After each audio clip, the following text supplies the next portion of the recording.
Hello, welcome, good morning. Somewhat unsound. Not here in the house, that's an old message. Okay, what's up? Schumacher. Acerbate, what's up, everybody? Good to see you, good morning. I made it.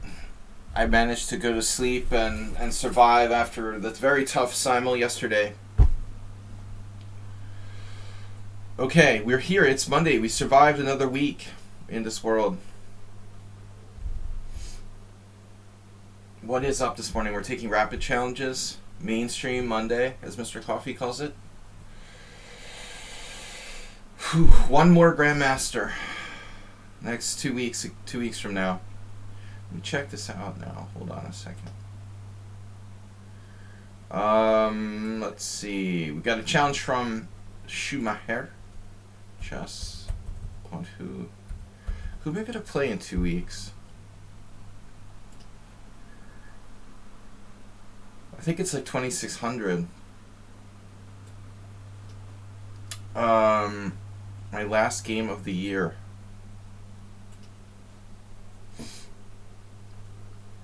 Ooh, a 2300 just challenged me. What is that? Okay, we're playing against Aquarina, one of the better teams. I'm not sure I'm bored. I should be bored too, but you never know. Yeah, so it could be a lot of people. Erdos, Burkic, or Imre Balog, or even someone else. Okay, so someone around 2600.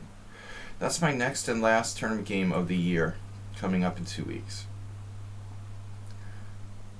Good morning, young man. Did you win? Wait, what are you talking about? I'm just thinking about my last game of the year, which comes up in 2 weeks. It's going to be against the 2600. Someone around 2600. My strongest opponent of the year. Alright. What do we got? Schumacher. Hao Ran from Hong Kong. Okay, that's a new player. So I'm going to take these challenges. I'm talking about a game from, my last game will be December 18th.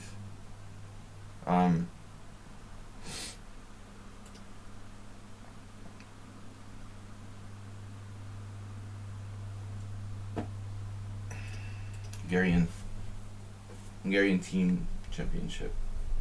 What's up? Uh-oh, Miro.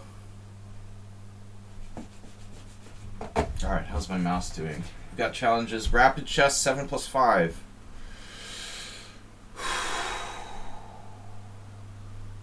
E4. No, we're not in an E4 kind of mood here. E4 is very, very sharp. I think it's sharper than D4. Alright, no Trompowsky against Hayes Miro. Actually, that was funny how that somebody played the same Trompowsky line. It was funny how someone played the same Trompowsky line against me yesterday, and I thought it was you. I was waiting for the G5 gambit, but it didn't come, for some reason. But it turned out that Hayes Miro was playing white in another game. They didn't know about your gambit. The Alaskan gambit. Alright. D4, D5, C4, E6. 8F3. What do you do against the Catalan again? I think we take him to Catalan world. Man, Sumer, what was that weird Tarash you played yesterday with Bishop D6? You drew in a tough position. I didn't have time, but it's probably a draw. I'm very extended. Knight BD7. Oh, you have done this kind of thing before, haven't you? You sneaky little buzzard. You've played it like a semi... Oh, that's not good. That can't be right, master. I thought you were going to play the semi-Slav style with C6. C5 with your knight on D7? Master's just making stuff up now. Tarish with a knight on the wrong square. That has to be good. Well, new openings from Schumacher. That's inspiring in a way. But you can't just like make up your own openings. You know, you really should probably get it from a reliable source. Random Tarish with knight on BD7. Why not? Why the bleep not, right?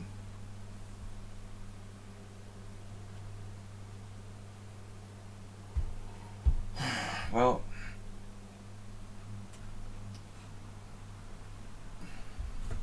thank you for joining our community. Astrobate, are you sleeping? Dr. Ganto fan said hello, sire. He likes that sire thing. Yeah, no calling me sir. I don't know why everybody from India calls me sir. What's up with that? Does everyone walk around like India calling each other sir all the time? What's up with that sir thing?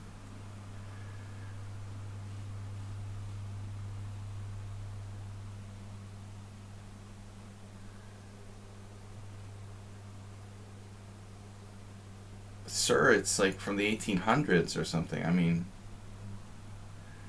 waiting for King Lancelot or something. All right. But I mean, no, the sir is very popular in India for some reason. I don't know why. Most people who call me sir are from India. It doesn't mean you're from India, I'm just saying. It's popular there, sir, for some reason.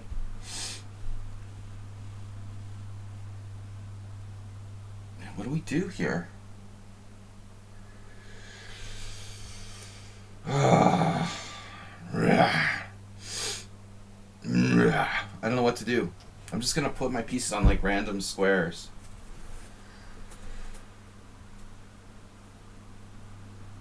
Guess it has to do with British. Yeah, of course. It has to do with British English and stuff. You know, it's totally related. The British, like, colonized India and influenced them with British language. So, yeah, of course, it's connected. Plus, you have India in a country where there's, like, millions of different languages and dialects and stuff. So I guess the English language sort of unites them in some way.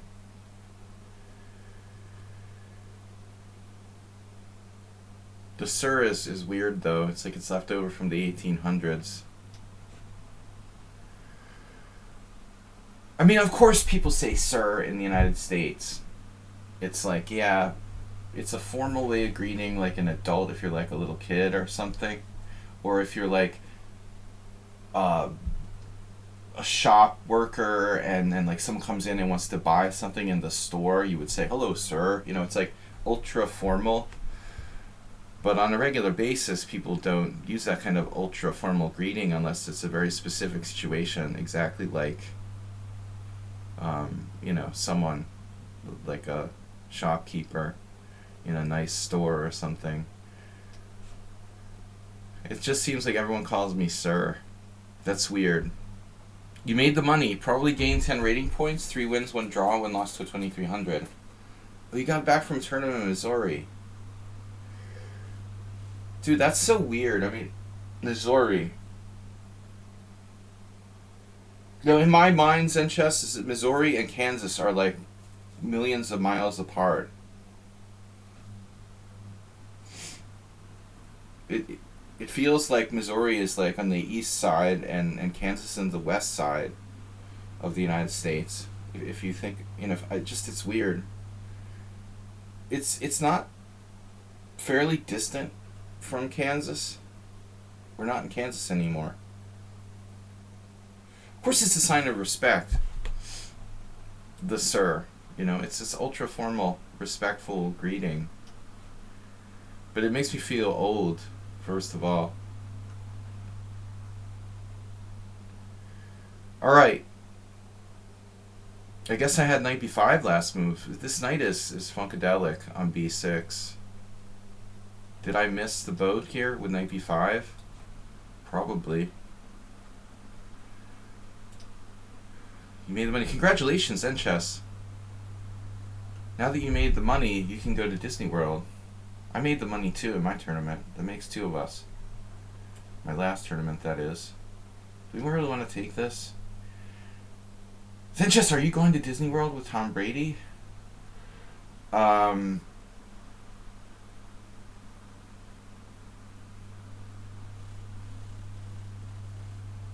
wins, 1 draw, 1 loss. Oof. That's hard to make the money with 3.5 points out of 5. It's approximately the same prize I got.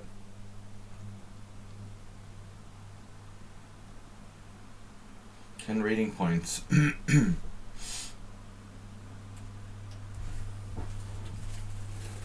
Congratulations, though. Tournament chess is tough. Missouri feels like it's very far from Kansas. My Midwest geography is like terrible. I was in Kansas once. I've been through Missouri on the train. I never stopped in Missouri, thankfully. I like Kansas though. It was kind of flat and boring, but it was a nice town. Schumacher just dropped a piece. I didn't play very well in that tournament in Kansas. You played a local blitz tournament. I lost my first game and then proceeded to win all 11 other games. Nice. Prize money for blitz too? Alright, Sumair. I don't know. You're not drunk enough. Knight on BD7. You should play C6, right? Or a closed... C5 is suspicious. I'm curious if anyone's ever played this. Check this out. Oh, Juan Fernandez. Pablo Glavina Rossi, Argentine. I remember. I've never met him, but the other guy, funny, 2395, never heard of him. We're going back in the day, though, and he must have been pretty strong. I was getting my first rating about then. FIDE rating, that is. C5 is a funky move, man. White didn't take on D5, he castled. How weird is that? Just castle. Allowing black to take on C4, I mean, it seems like a mistake. Why not take on D5? Why wouldn't you want to take on D5? Why wouldn't this be white's best move? Like fixing either this where he has no central pawn, or this where he has like a bad target with a knight on the wrong square. 1,000. Okay, Furusato. Furusato, that's weird. Who is Furusato again? It's something Japanese. I have a student that has a similar name, but he's like 1,200. No, he's like 1,600. Where are all these new people coming from? Who are subscribers? Zenchess is a subscriber. He is a subscriber. We take subscribers first. Subscribers first. Learning chess 6. Don't know. Unbeknownst to me. Can I just click on the freaking green check, please? It is Japanese. Yeah, I remember my student explaining to me what it was, but I forgot.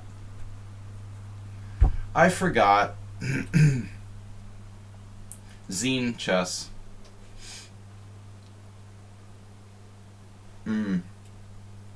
Oh, it means old village. Interesting.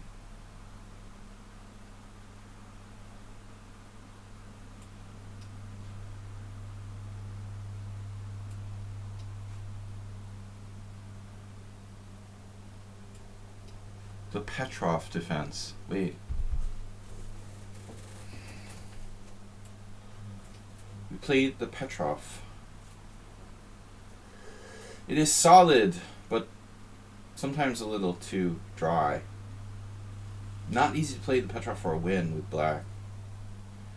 So Zenchess, congratulations on your tournament success.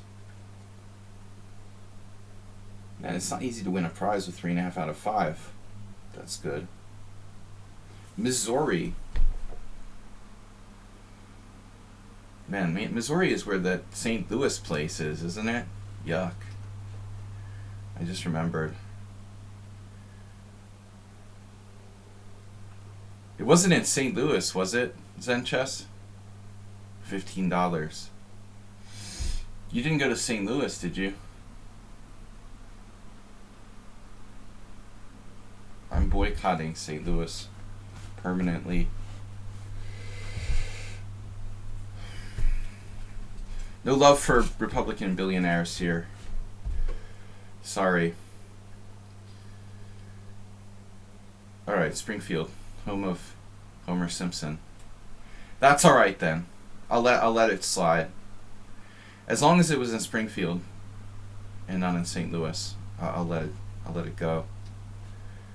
No St. Louis here. No billionaires.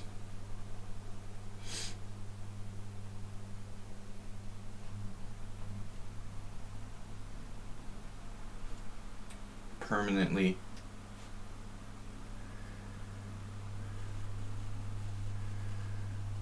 I have no desire to go to the St. Louis Chess Center ever. You should subscribe. Miro is in charge of promotion here. We had the same exact game yesterday in my simul. This is like mainline. Mainline Knight C6 Petrov. Zen Chess I can't remember, but maybe we played this before. Someone played C5 against me when I was white. I was like, whoa, can you do that? The computer says, you see, he doesn't have any money because the billionaires took all his money. They took all the money, there's none left. But, alright, no, seriously. We can play bishop e6 as well. Bishop f5. Bezos. Bezos. Jeff Bezos.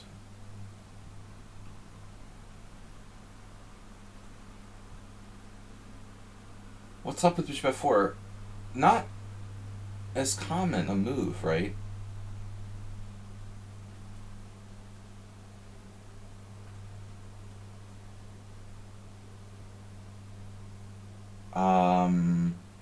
Weird. He's just like ignoring the old, incursion at c2. What's up with bishop f4? Am I supposed to play c5 now?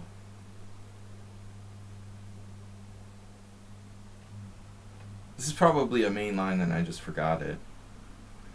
Never played it with white though. I guess that's my problem. Bishop f4 is a typical idea. I mean, we're putting pressure on this pawn here. So I don't have knight takes c3, b takes c, knight c2. He just says like whatever, Bishop c2 doesn't do anything. I can play c5. If c5...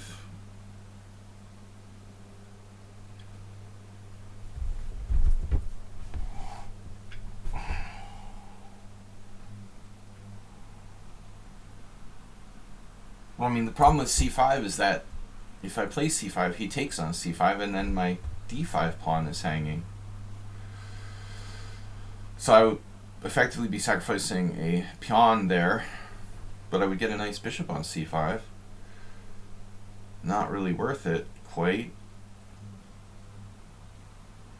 So what else can black do? I mean, I don't want to play passively. I don't like rook c8, c6. What else can we do? The old bishop f6, putting pressure on the center, looks like a move. The classic bishop f6. If he takes, you could sacrifice a c-pawn. I mean, this can be sacrificed in a lot of scenarios.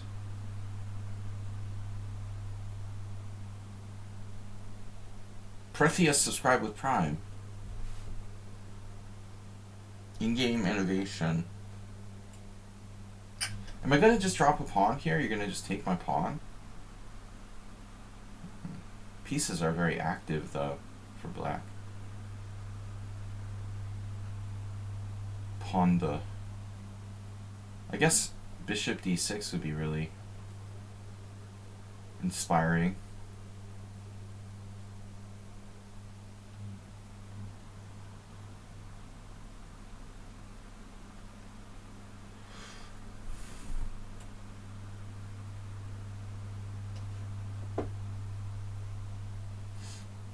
It's inspirational. An inspiration to us all. Bishop to d6. Extremely deep. I hate moving the same piece twice based on general principles, but I mean, whatever, you know. To be honest, like, my bishop is better on d6 than it is on e7. So why not anyway? And if you take, I take with the queen.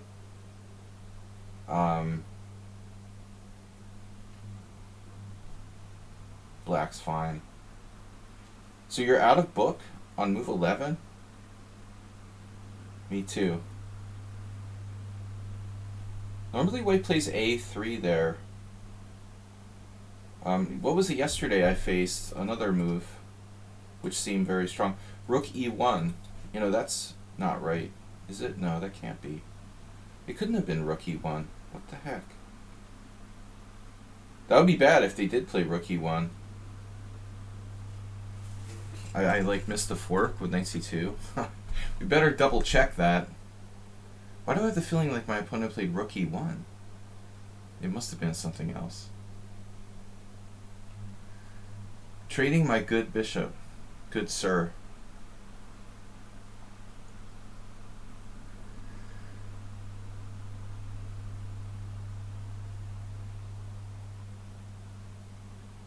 I mean, at some point we all have to move a second piece, you know, the piece a second time, so. It would be hard to play a game without moving one of your pieces the second time. We try to stay close to the fundamental principles here, though. Alright.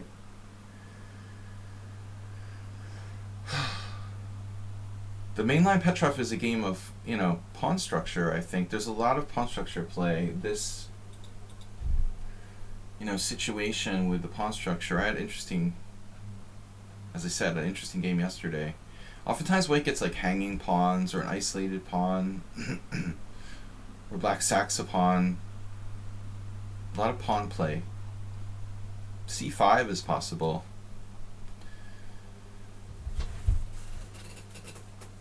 One way to resolve the tension without getting like hanging pawns or an isolated pawn. Actually, I keep saying hanging pawns, but I don't really see how that's going to happen. Usually we get an isolated pawn here. If c5, I have to move my queen. I guess f6. Looks like white's maybe a little better.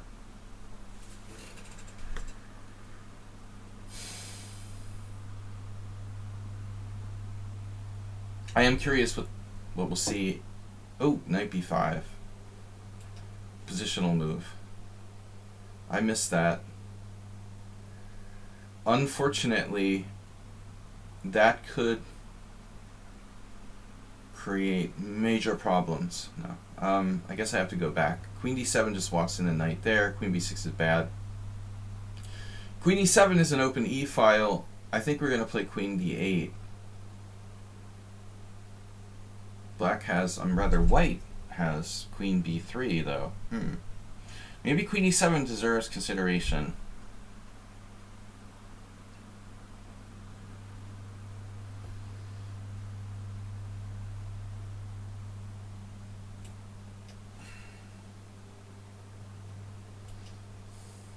This isn't that quick, you know, and in the meantime I have forks on c2 and stuff like that. We keep this protected, we keep this protected. Knight b5 looks wrong, right? It's like, damn, he has that. Are you freaking kidding me? is this?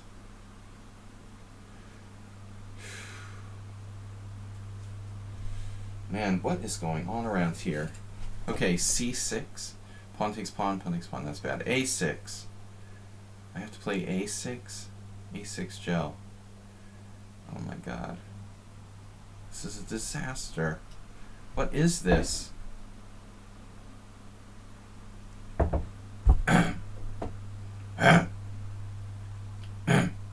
Yeah. Alright.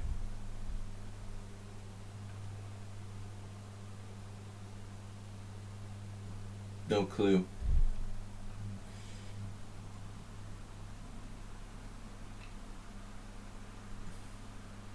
Good thing I saw that coming.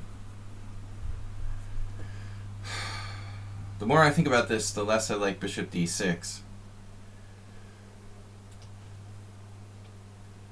I could have taken on c3 and played like knight c2. It doesn't look right. What the heck?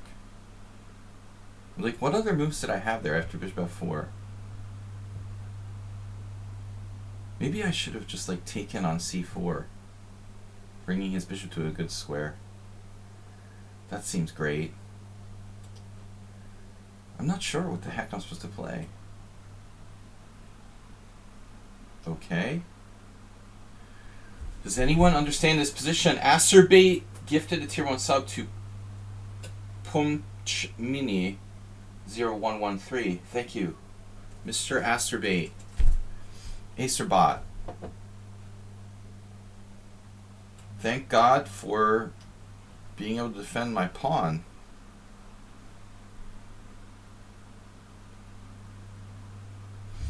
Uber chess. No relation to Uber driver. What is... That is the variant with bishop on d6. Yeah, bishop d6 is the other main line. Now you play queen b3, which doesn't look right.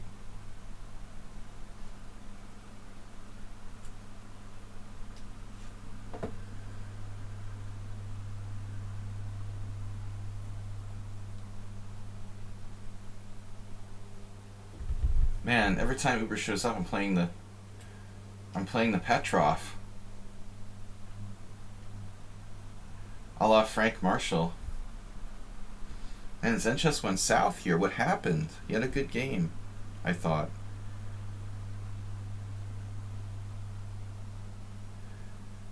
Now structurally, white is like worse. Maybe this will save him. The dark half. Bishop f3. Queen f6, knight e5. Bishop e2. Any other suggestions? Queen c7. Queen c7 is just safe.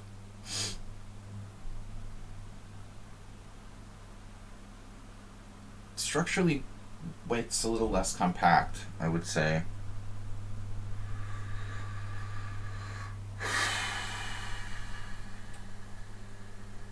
Are you gonna do g4? You serious? You would do that?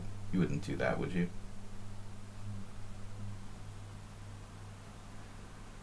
Which is better, bishop or knight?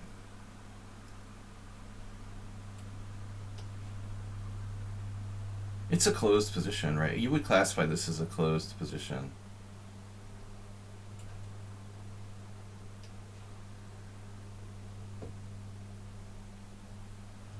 There is no way I'm worse here. Yeah, these pawns are kind of weaker. Oh, the back rank mate. You know about that. I want to put all my pawns on the wrong color, just to be careful. Just to be on the safe side. Make sure I put all my pawns on the wrong color. I might as well at this point. I have like 7 pawns on light squares. Let's, you know, what's the difference between 6 or 7? It's going to be hard to attack them. He has to get inside, get the base of my pawn chain.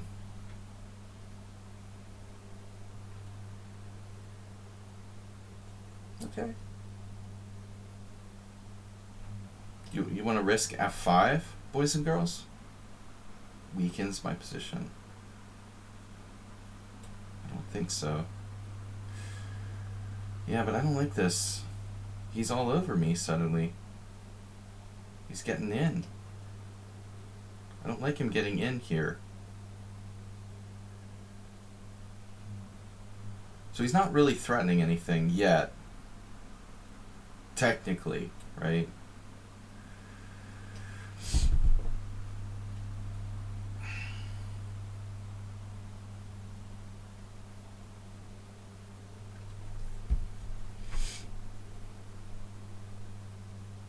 Uh-oh. Here comes Alyakin's gun.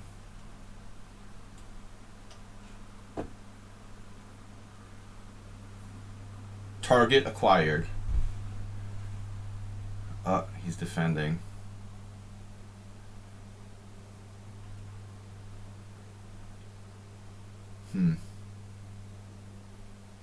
Annoying. Let's weaken my position.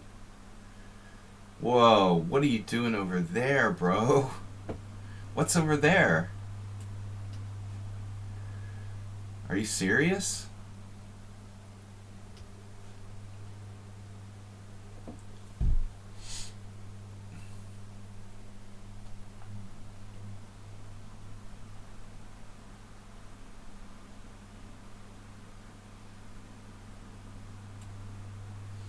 I don't know, that bishop's seen better days. The bishop's starting to seem... It's starting to seem a little sketchy. The bishop versus the knight. I created a bishop wall. Wall of pawns. Anti-bishop pawns. He's after the base of my pawn chain now. I can afford to lose b7. I don't even need it. You know, it's like an extra base. Yeah, this is bad. Who needs a base to your pawn chain when you have another base?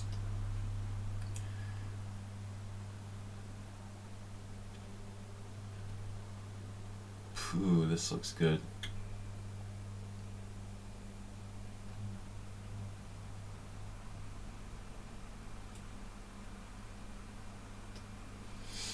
I should have something here, but I guess not. Master found that move. Damn, he's gonna be sleazy and hang on now. Alright, let's hunker down. Oh.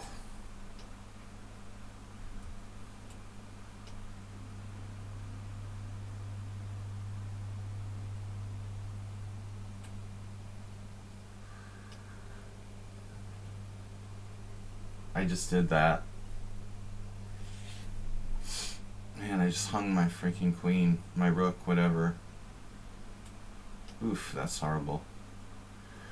I hung a rook. That's good, right? It's good. It's fine, it's fine, it's no problem. It's just a rook. No big deal. We all do it sometimes. It's been known to happen. No big deal. Everybody makes a blunder now and then. It's alright. Equality. My excuse is that it's the morning here. What's your excuse?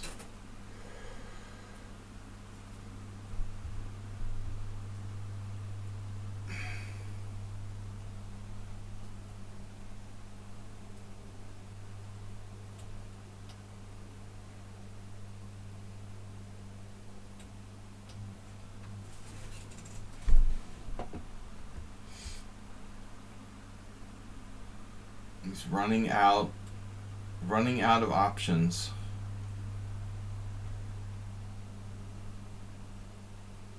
This guy just, he's a fighter.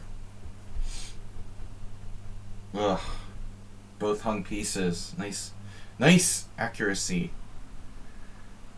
But I want to see your opening, right? What the heck is bishop f4?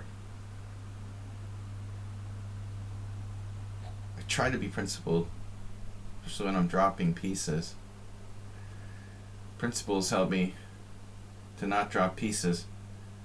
Maybe I played a perfect game except for that blunder where I just dropped a piece for no reason. That's how you know I'm not a computer. Alright. The heck is this? Bishop f4. Okay, it's the second most common move.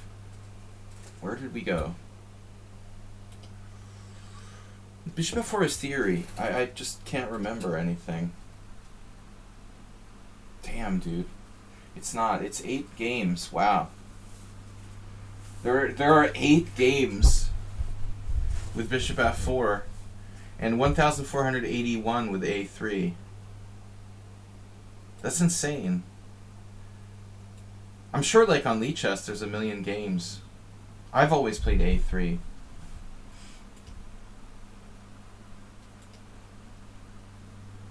Yeah, literally yesterday Big Dummy played a3. Okay. a3, knight takes c3. Yeah, okay, this was normal. And then he played rook e1.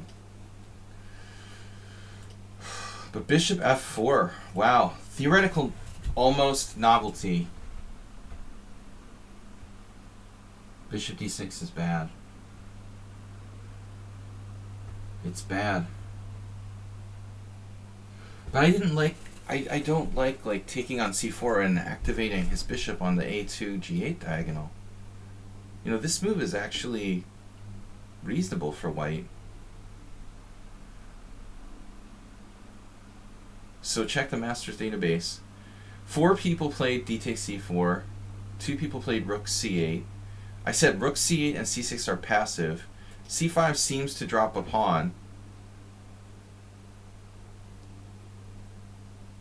So it turns out that bishop f4 is like white's second best move, but for some reason no one plays it. Looks like actually not. It's up there. So I was like, what do I do here? I have no games. No one's ever played this against me. So takes here, and then this, and this is like, you know, active.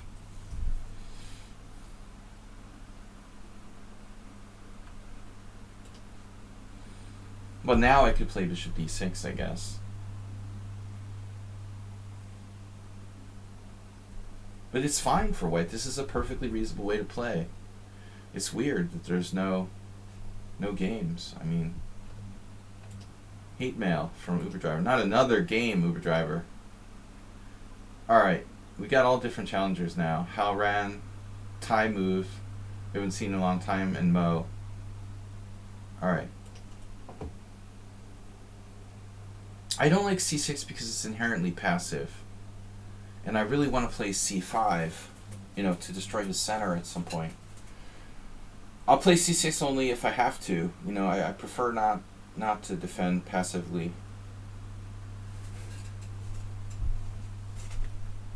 Chuck Grassley. Play the Catalan. Alright. This guy's 2300. Pretty good.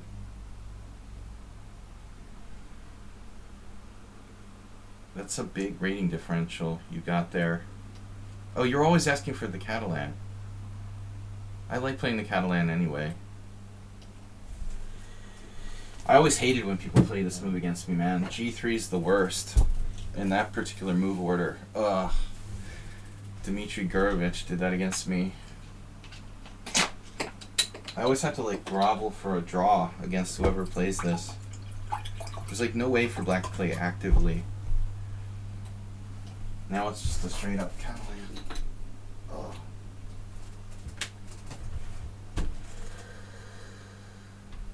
Yeah, I looked at this with one of my students. I guess knight c3 is a Hans, the computer. It's computer versus Magnus. Magnus computer after knight c3.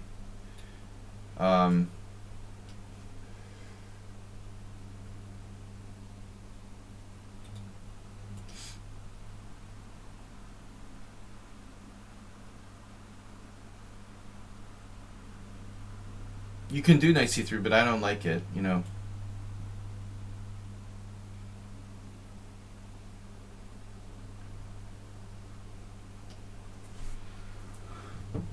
It's a Nimzo.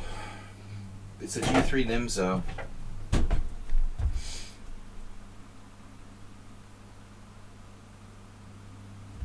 Now, I mean, a5 weakens black's position slightly. I felt like we looked at queen c2 with my student. I can't remember now.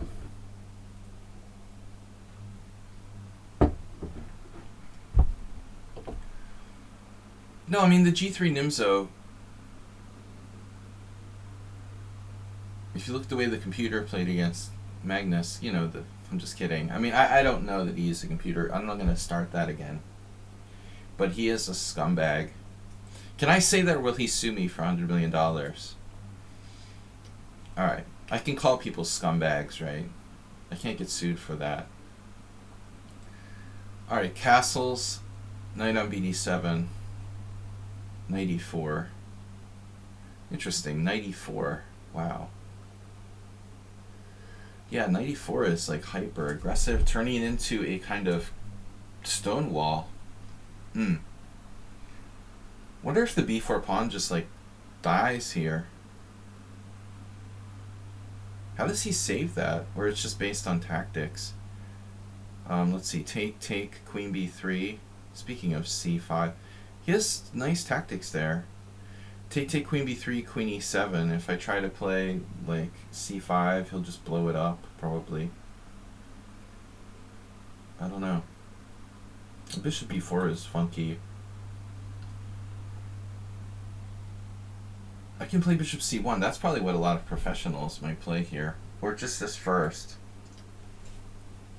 Learning from Zen chess. Yeah, dude. Bishop f4. If you play g5, I'm alright with bishop c1. Maybe g5 is a good move. It looks psycho to me, you know. There's nothing wrong with bishop c1, Uber driver. But I'm not a computer, so I don't know if like I should do like Levon Aronian, like bishop e1 or bishop takes b4. I don't really like opening up his a file for his rook. Bishop takes b4, a takes b4, queen b3 look kind of materialistic to me. Queen e7. And then in order to win a pawn, I have to do c5, which is kind of shaky. Black might even have like e5 there, I don't know. But I don't think we're going to find too many examples where black played like this in the history of the Catalan.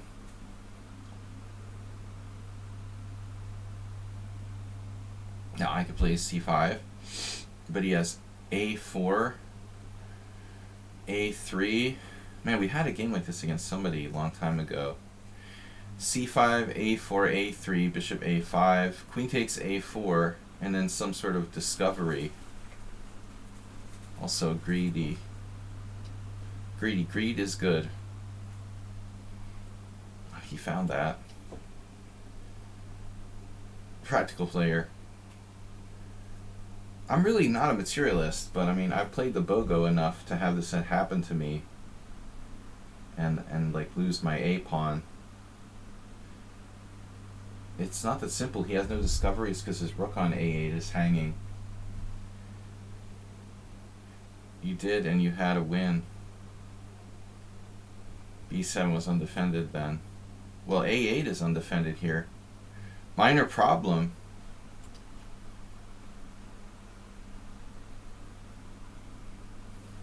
I don't remember who that was against.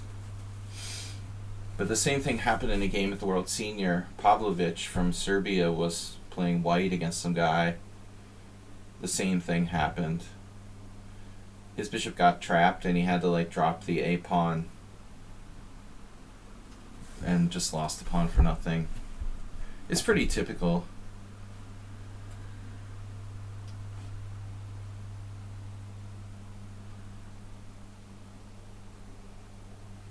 It's just a bad stonewall for black now. Down a pony.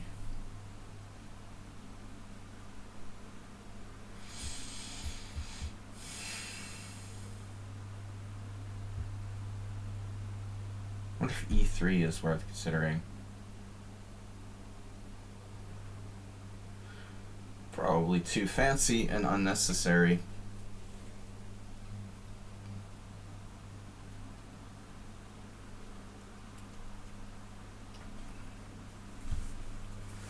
Unnecessary roughness.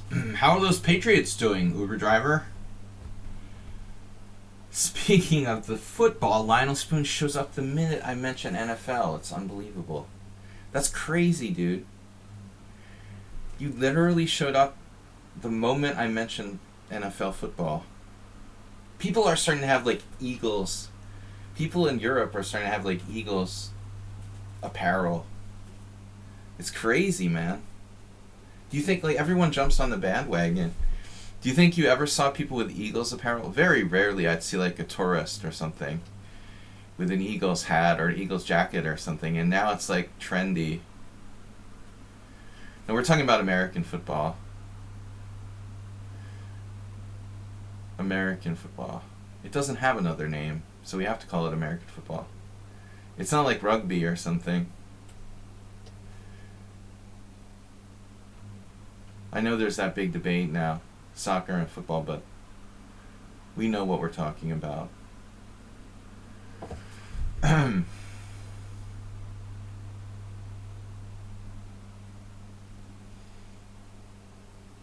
Lionel Spoon is a big Eagles fan, and it's like I never talk about NFL. Rarely, anyway, and I just happen to bring it up, and he's there. That's funny. It's weird. Coincidences, huh? So, yeah, my World Senior Championship went pretty well. I'm still not 50, by the way. I finished 13th place and won a prize, which was... It's been a long time since I won a prize in a chess tournament. We had a pretty good result.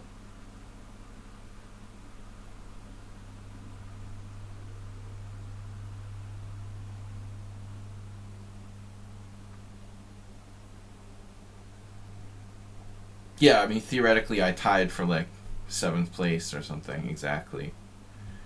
But on tiebreak, I was like 13th.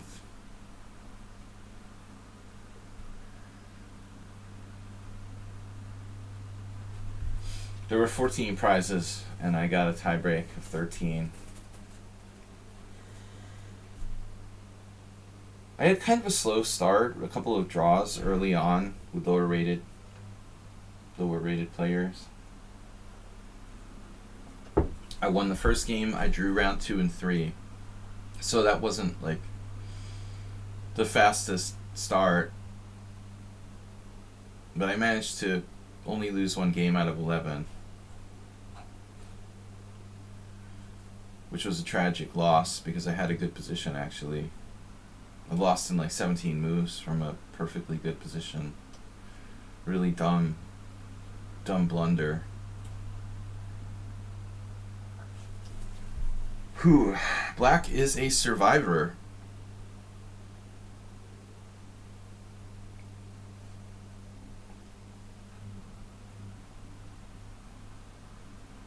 This rook is coming over and our a-pawn is going to be facing some pressure here. This is not an automatic win. I wish it was.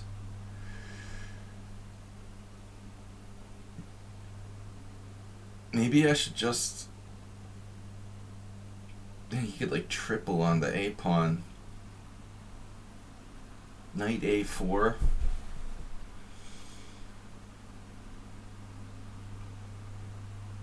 Knight a4, queen b5.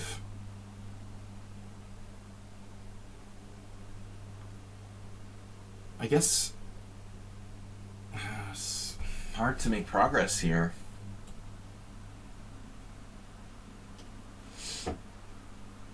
I hate like having to like double up behind the a-pawn.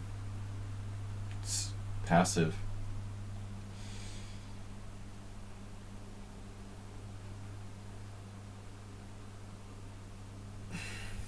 The guy's fast, but he's like... His ratings are kind of weird. That's exaggerated. 200 points higher in rapid, but 300 is really a lot.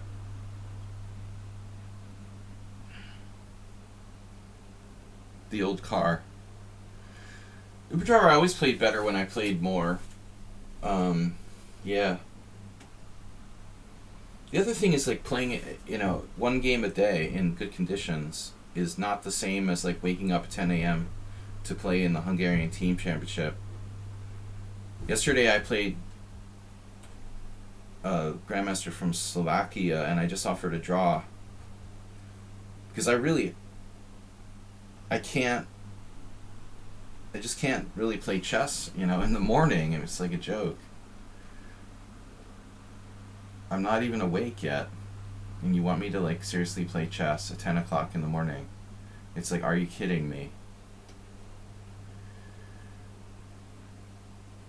That's just not Christian or anything. It's not fair. No one should have to play chess at 10 o'clock in the morning. Oh, and this other thing happened where there's this rule, there's 12 boards and the home team has to like have at least 10 players present and the visiting team has to have like 8 or something, like some stupid rule like this. And so we only had 8 players, not 10.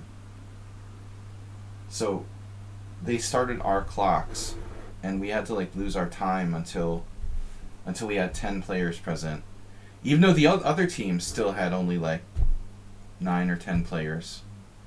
My opponent didn't show up till 25 minutes after the round started, and he had an hour and 30 minutes to my like 60 minutes or something. How unfair is this bullshit?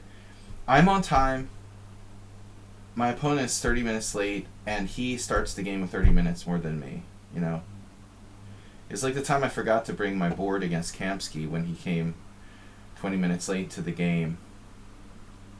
And I didn't have a time advantage because I had no set and board and clock to start. I was just like, dude, my team is not serious. They can't. 3 players or 4 players were late like 25-30 minutes. Dude, you don't belong playing chess in a serious competition if you're going to be 30 minutes late to the game. Screw you, You're hurting everyone else. I was just pissed. I was like, there's no way I'm playing. I'm just offering a draw. I'm lucky he even took the draw. I'm like 30 minutes behind on the clock. He doesn't have to accept my draw offer. But I was white.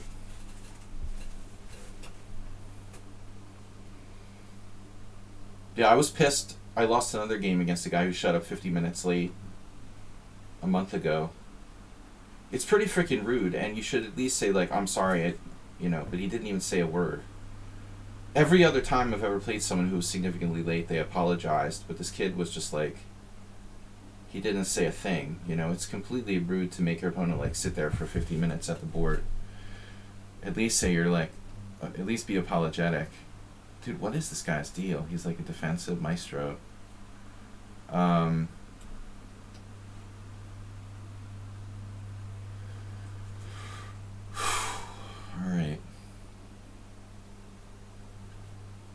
Maybe I can trap my own queen. Yeah, I lost the game where the guy came 50 minutes late. I had a winning position and blundered. With way more time.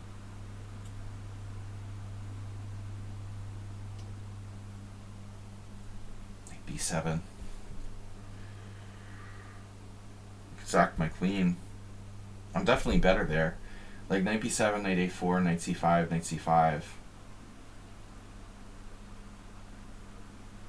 It's a good winning try. I could do the same thing here.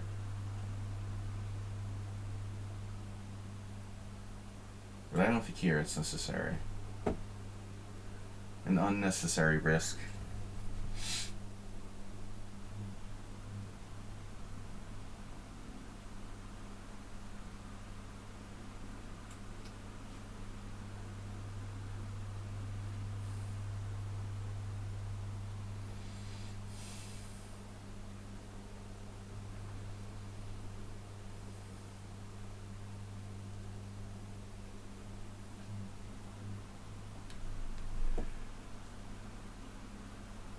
A5.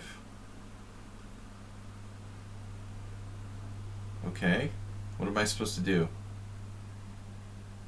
Does anyone know?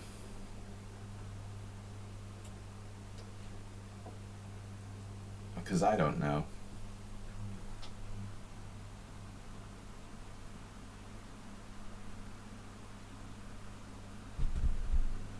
Defensive player.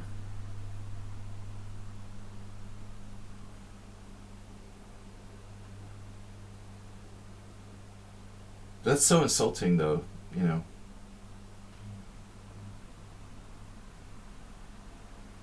But what are you supposed to do? If you're late, you're late. You maybe didn't do it on purpose. I get it, you know, but still. Okay, B6. Doesn't work.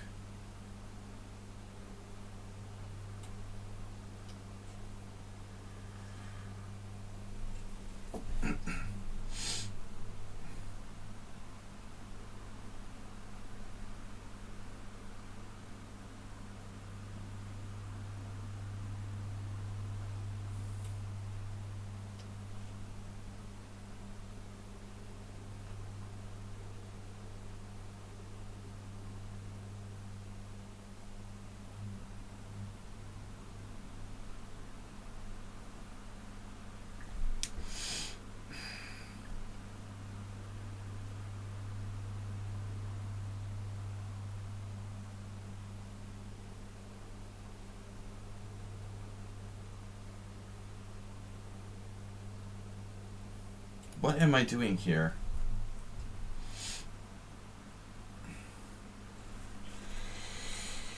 Your ass is grassly.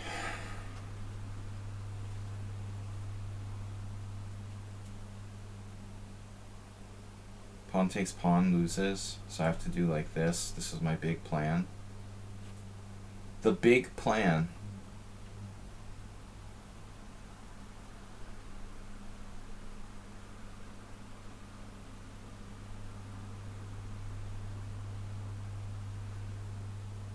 No, I mean,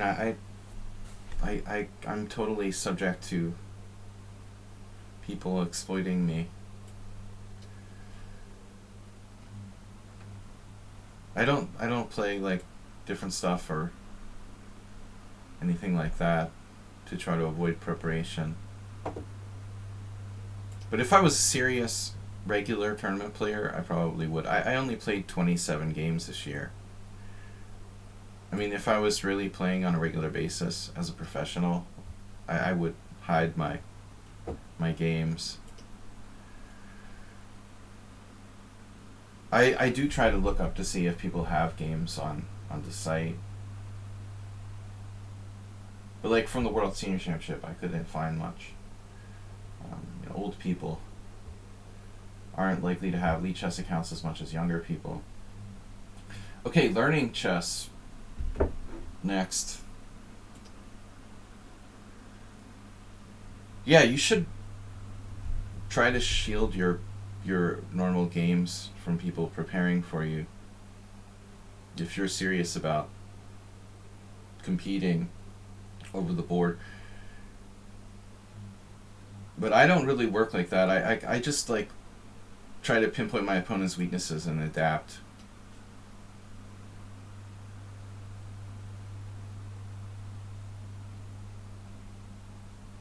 I do basically what I call anti-preparation. So I don't prepare, I anti-prepare. I try to find like the opponent's weaknesses and then specifically try to like surprise them or something.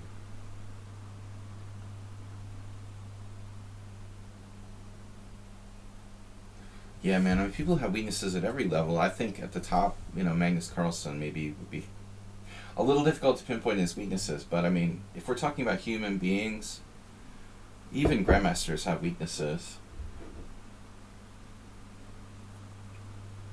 If they didn't, they wouldn't lose games. I mean, the average grandmaster is probably losing, you know, like a third of their games or a quarter of their games or something. They have to lose. There have to be mistakes. They're not computers.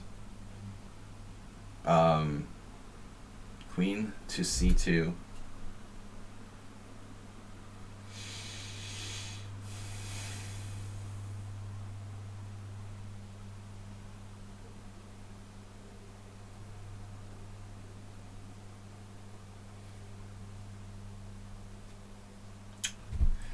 Queen c2. Why don't I know what to do here?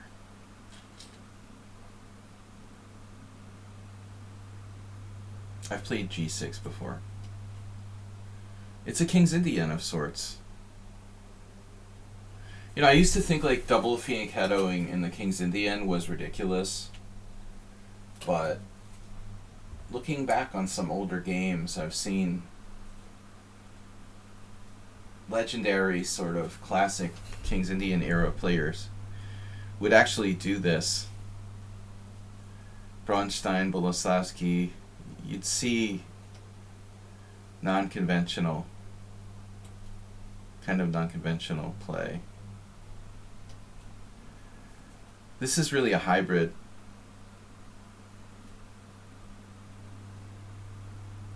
Bobby Fischer would be scared to death after f3 now. No, I mean, like, dude, did Fischer himself. Everybody in that era played the b6, c5.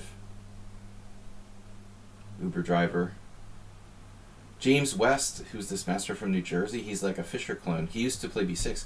Fischer probably played b6 against the Samish. I haven't really studied all of his games, but I would be hard pressed to believe that Fischer didn't at least try the b6 against the Samish. Another thing is like Queen c2 doesn't work well with f3. You know, you don't want to play f3 and Queen c2. That doesn't make a lot of sense to do both. I mean, the problem here is that White is just not aggressive enough. Bishop g5, he's 1692, right? We've talked about this a lot.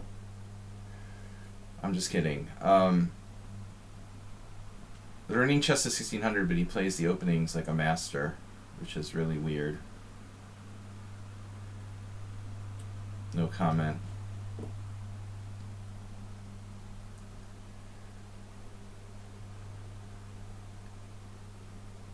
And needless to say, like, most people who are 1600 on Lichess don't play the opening stage like they're a master.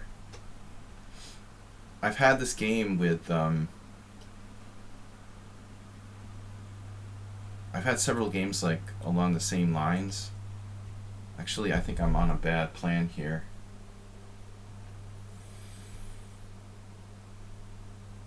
I don't like spin. If I want to play e5, I've got the bishop on g5, it's a problem. Probably I should have played something different. Queen d2 now?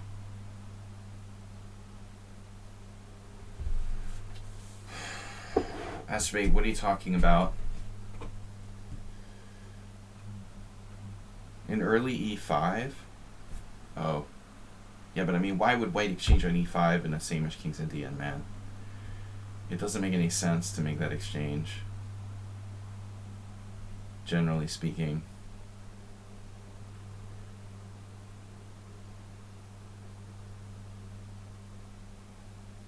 The exchange King's Indian just sucks for White. And everyone knows that.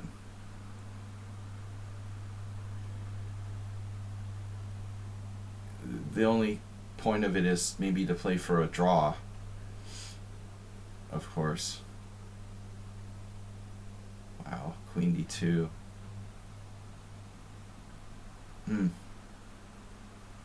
Unbelievable. Queen c2 to d2. I'm supposed to believe this guy is 1600. Then he'll just like hang a piece or something in the end when he gets low on time. And he's real secretive, doesn't talk. He just uses me to like experiment with the opening explorer or something. I'm going to end up with a position similar to my game with Mr. Coffee yesterday. Even Queen d2 is like an accurate move. It's probably the engine's #1 choice here. I don't like Black's position.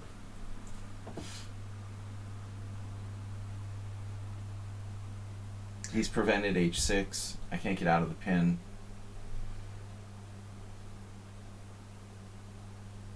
I'm suspicious that this player, you know, gets help for the opening stage of the game somehow.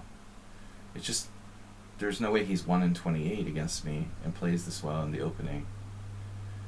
I say this every time I play him, but it's like broken record. It just doesn't make sense.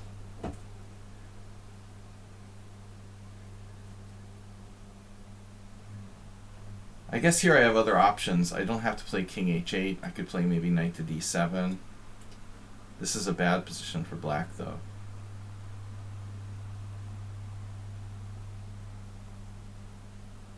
I don't know if I should bother with a5. It looks like a Roy Lopez now on the king side. 1-28. But he only ever loses on blunders and time pressure.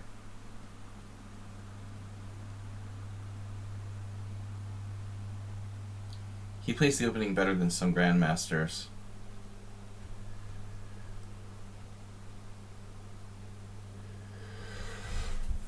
So we're taking challenges 1 more hour here. I've got time for these 4 challenges. I think we've got Mo for Asatu, Zio Chess, and De Miguel. De Miguel, wow. De Miguel is 2,000 in Blitz, but 900 in Rapid. Okay, this is a crazy weird move. A4, like, whoa, why would you do that? He just randomly made a mistake for no reason. Why would you play A4?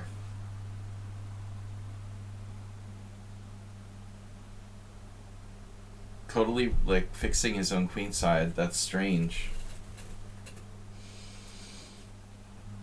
Unless we can force through B4 and A5.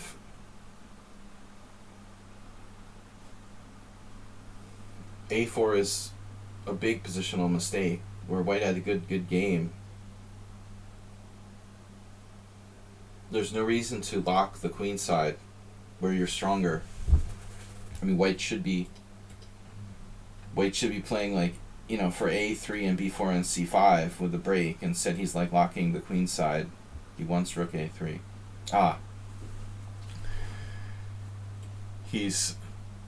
He or she is preparing to play Connect 4 or something.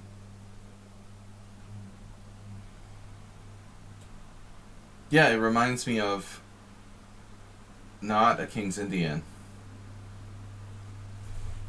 Maybe Queen E8 was a better move by me. I think I made a mistake. I should play Queen E8 instead. Perhaps this is a positional mistake. Wow. So he's actually making errors. Error. An error. Actual mistakes. Bishop h6 trading off his good bishop for my baddie. Now black is better. You just went and played all of them absurdly. Alright, I thought there was something weird there. That's like, what? Yeah, I get it. I know, I have tournaments where you have to have a certain amount of games, and sometimes people do that. By the way, everybody who is a regular follower of the stream, I have to reschedule my tournament night. Normally I host a tournament on Tuesdays. For anyone interested, including Uber driver, Acerbate, who else is here? Hey, it's Miro. What we're going to do this week is skip Tuesday night, and I'm going to do 2 streams on Wednesday. So we're going to have Wednesday morning stream as usual, and I'm also going to do a Wednesday tournament stream. So we're going to move the Tuesday night tournament to Wednesday night, maybe a little later, like 7:15 instead of 6:45. Just keep in mind, everybody, we are altering the schedule just for this week of our rapid tournament. Mind-altering drugs. So, hey, it's Miro. We'll make it 20 minutes later on Wednesday instead of Tuesday. I know that's getting a couch delivered that day. A new place to be lazy. What am I doing here?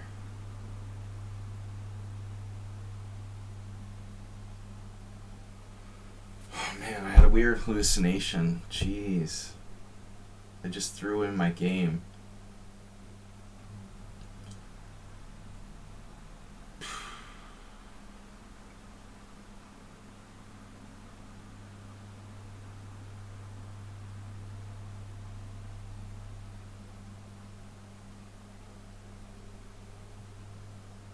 I just screwed up. I just spaced. For some reason, I thought I had something here. Now I'm down a pawn for nothing. Not really down a pawn, but I don't like my position anymore. Alright. I didn't really evaluate the consequences of this properly. Let's just say that.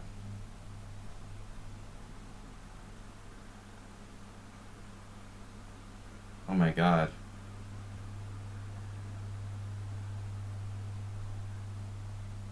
But that's like Jay Bonin.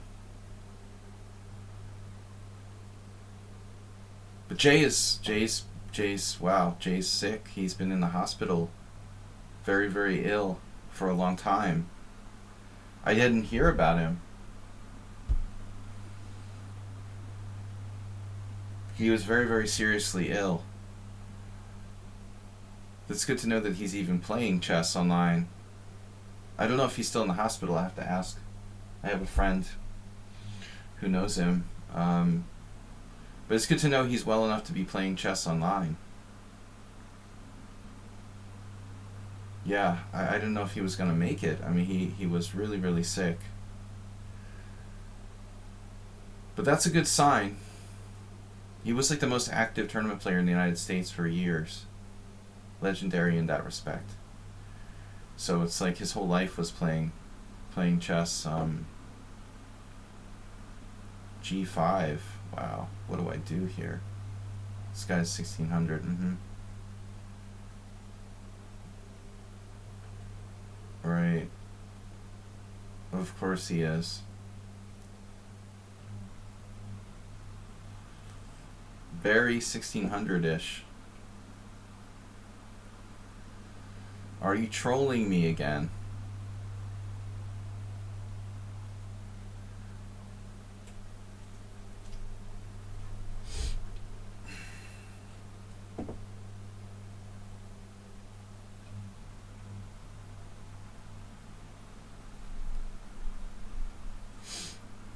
Yeah, there's something weird about this account. I've mentioned it like a million times.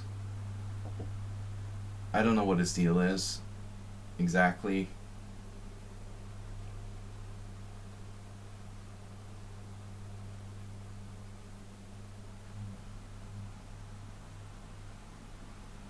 F3? Can I do that? Do I get mated? This is probably a stupid idea, huh? Just continue to make more blunders. When in doubt, make more blunders.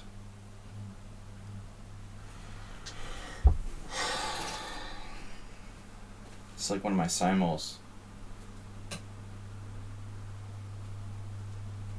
All of my games against this guy are strange. It's inexplicable how he's 1 in 29 or 1 in 28 when he had like winning positions 8 times or something.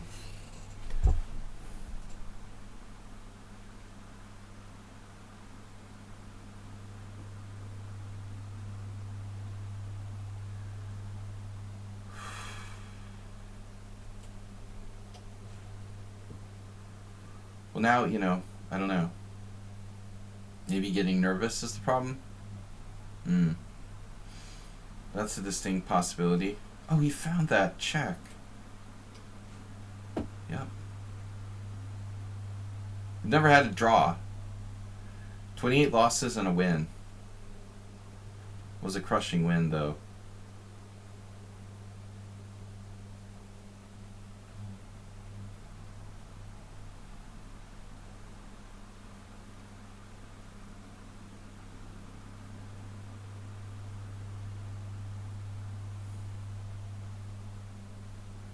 I'm like lost again. I don't know how many lost positions I've had against this guy. It's like too many to count now. He'll just like lose on time in a winning position or something.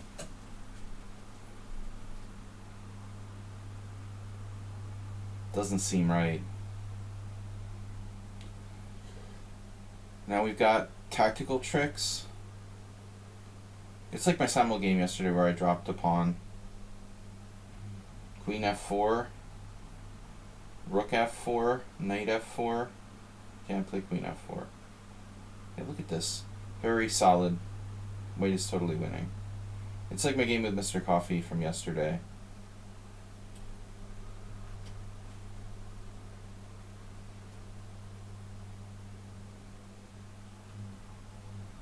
I don't think so, dude.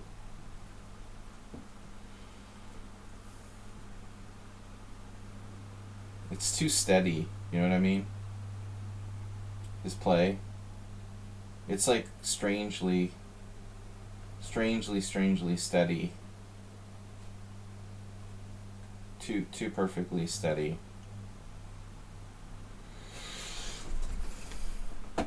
Right down to the last increment. It's like, forget about it.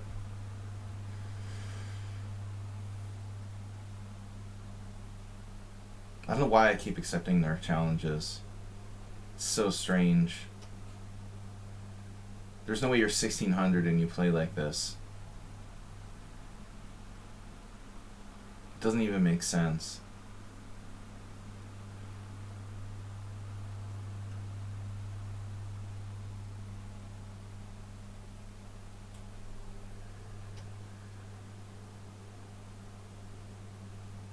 Another perfect move.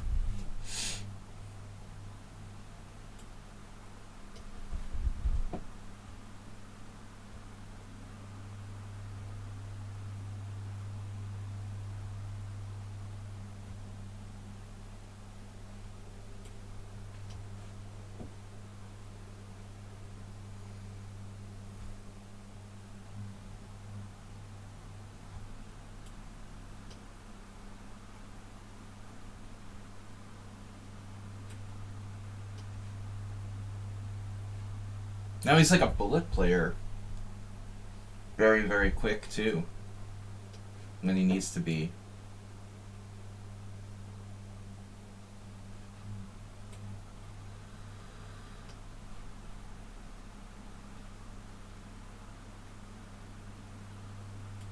What?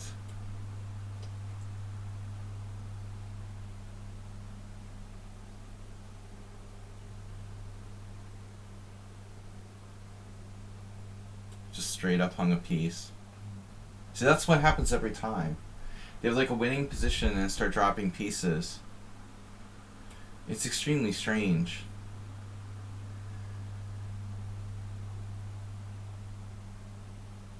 It's, yeah, dude.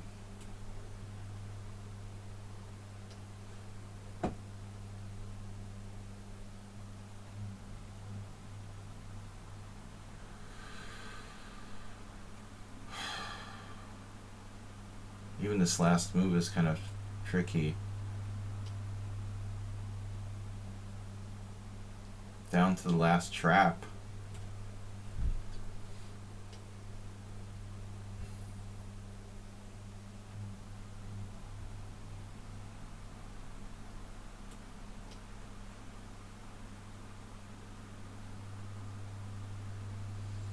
It's very, very strange, man. I mean,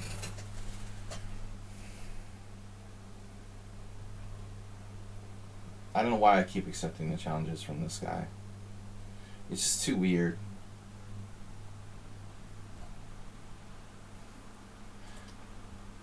I'm surprised I don't have a totally lost position here. The computer is saying like plus 0.7. 1, 2, 3, 4, 5, 6, 7. I'm a clear pawn down and white has a strong center. I don't understand how this isn't a lost position for me. I was totally lost after 22 moves. Of course, f3 was a double blunder. f4 was a hallucination. I made 4 blunders. No mistakes.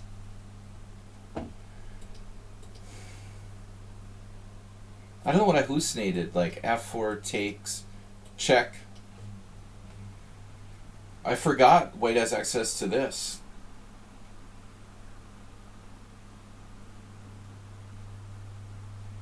I totally forgot white has access to the d4 square.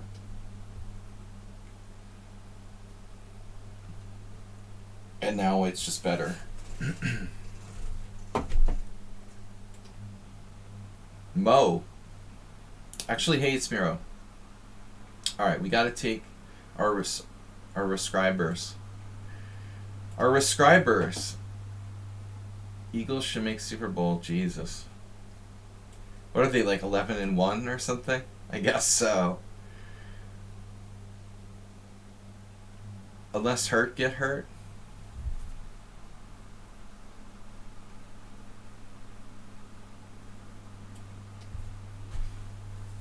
Al Hurt. Alright. Yeah, I think making a record of... Oh, geez. Bishop c4. I forgot you play this. Oh, my God. Alright. We can't allow it. I can't allow the Joko line against this guy. He's too good with that. We gotta play something substandard to stay out of main line. Ferenc Gombots Jr. played this against me. I was surprised. You know, people talk about the Hungarian defense. This doesn't even have a name. You know, d6 doesn't even have a name. But it's like literally black's second best move. Or third best move, I mean, after bishop c5 and knight f6.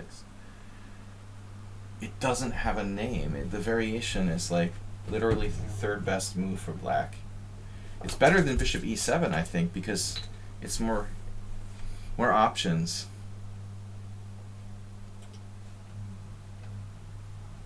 Of course, it's going to transpose a lot of times to the Hungarian with bishop e7, obviously. But it probably gives us some additional options. Be patriotic. What?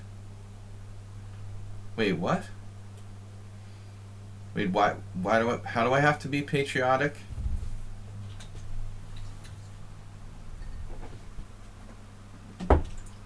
Prethia is also a subscriber. Alright, Furusato is next. Not play Hungarian. Oh, I'm not a Hungarian. I'm a US player. They don't let me play in the European Championships, so screw that, man. So it's a, well, it's a Philidor. Well, I don't know if you call it a Philidor or not. With the knight on c6. Good question. I guess it's, what is it? Nobody knows. Is there an American opening? It's funny that there's not.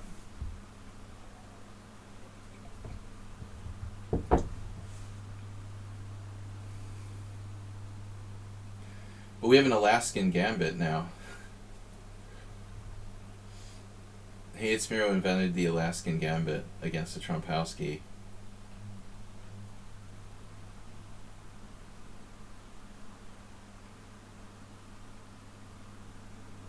You don't want the queen trade?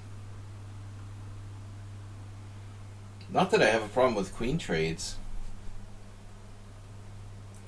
This, I think, it's a variation of the exchange Philidor with knight on c6. It's just not considered to be the main line. Looks like it would be playable. Can I play knight takes e4? That can't be right. Knight e4, knight e4, d5? That's not right, master. So these guys who play the Philidor will do like knight e5, knight g6, for example. I see that a lot. It looks ugly. Zoltan Varga. Zoltan Varga, a good friend of mine, he plays the Philidor. We used to be on the same team, and I would be like, oh man, I can't watch. I couldn't watch these Philidors where he had these cramped positions with no space. I'd be like bugging out. c5, move the knight. c4, move the bishop. a6, trapping said bishop.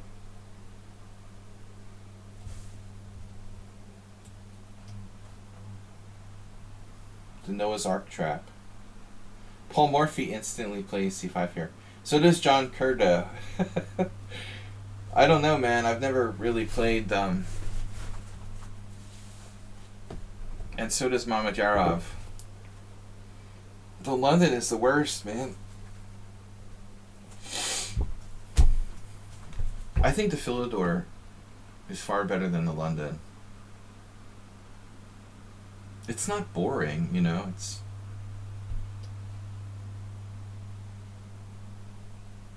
what is he doing? Oh shit, he's sacking a piece. Don't even want to try bishop a4. Well, he's not sacking a piece, actually. I should say. He's saving the piece. I'm not greedy, man. I'm just happy to be alive here in this crappy Philidor.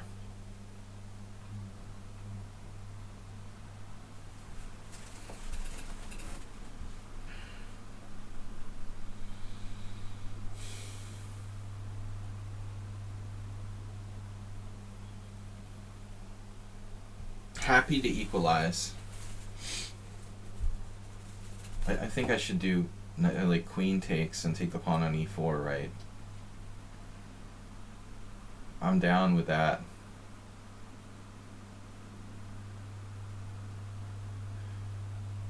I mean, how many like recorded games does Paul Murphy have at Lichess? Like seriously. It just can't be that many.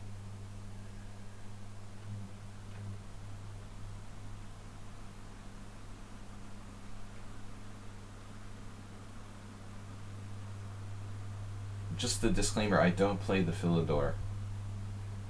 So, say what you want. And the few times I've tried it, I don't have good results. You have to be a real specialist. 377. 490, 459 with all the odds games tossed in. So, I mean, how many times did Morphy play Philidor style stuff? I don't know. Whoa, bishop f4, master? That's not legal. Wait, pawn takes c2, queen takes c2. Queen d4 check. Queen c5 check first. What a move, bishop f4. This guy's a genius. Imagine that.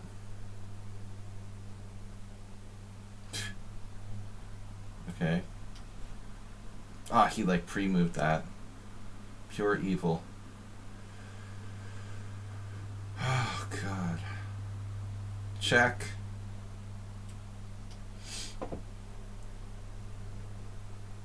One, two, three, four, five, six. 1, 2, 3, 4, 5. I feel like Sesame Street. 1, 2, 3, 4, 5, 6, 7, 8, 9, 10, 11, 12. So it's opposite color bishops. You're trading queens. Wow. Accompanied by an offer of a draw.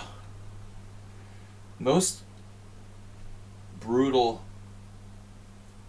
chess killers wouldn't trade queens there. They would play for the win down a pawn. But hey, Smiro is cutting his losses here. But I don't have to trade queens. I could play rook e8. I am definitely trading queens. Chess killer. Oh my god. You've also got to remember that he's extremely dangerous. So knight b5. Knight b5 is on the table. Bishop d7, bishop d6, rook e8. E5 and white is better.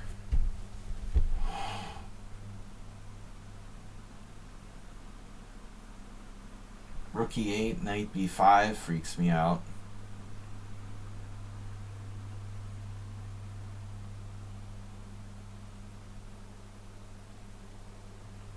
This guy's like better, even though he's down a pawn. Opposite color bishop, very sharp position. Not seeing anything. Rook e8. I want to play rook e8, but the knight b5 is my problem. There's no good answer for that. No, just no good answer. And bishop d7 ends up getting hit by e5. It almost looks like I have to play bishop e6.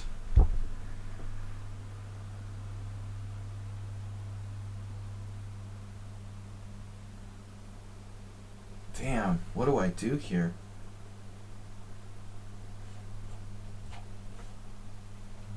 I don't think most people would realize that black is like literally worse here.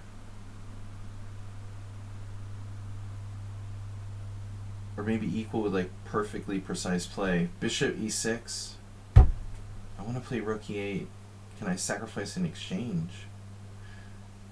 So what about rook e8, knight b5, rook takes e4, knight c7? Super weird. Rook b8, bishop takes d6. That's really disturbing.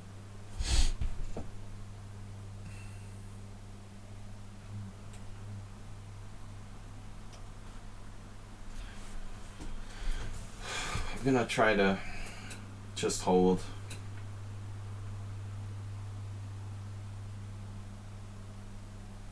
It's like Alcoholics Anonymous. The first step is to admit you have a problem. If you recognize you have a problem, you can avert the danger. If you just keep pretending you don't have a problem. Okay, so Lowenthal Morphy, 1858. Yeah, that's classic.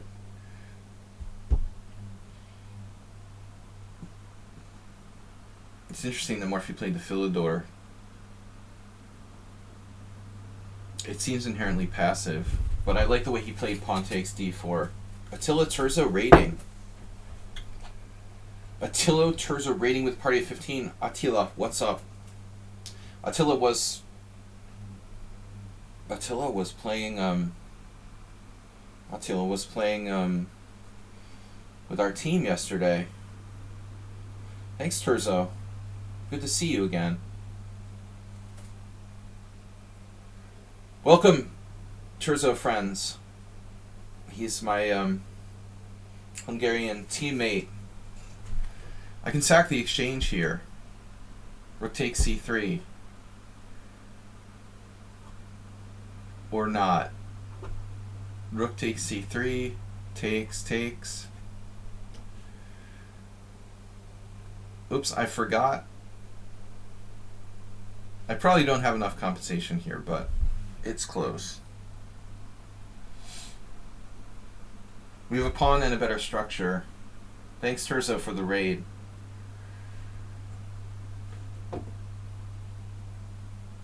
Turzo.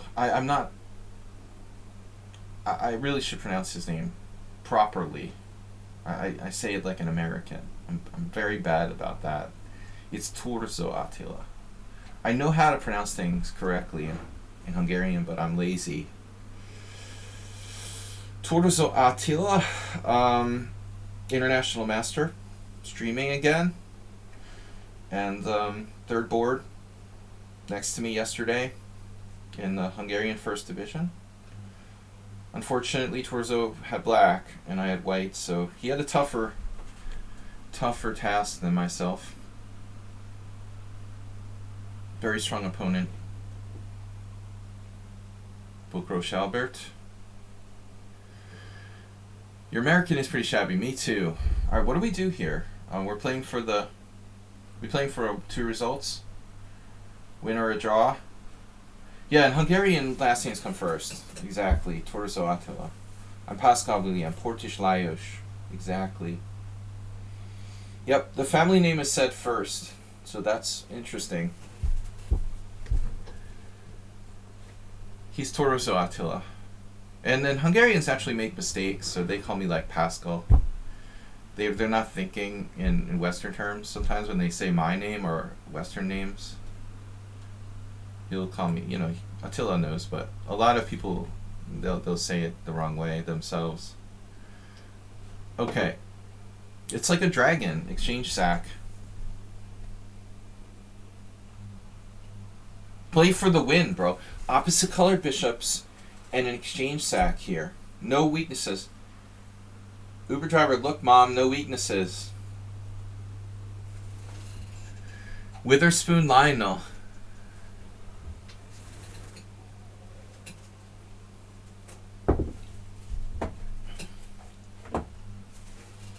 Exactly.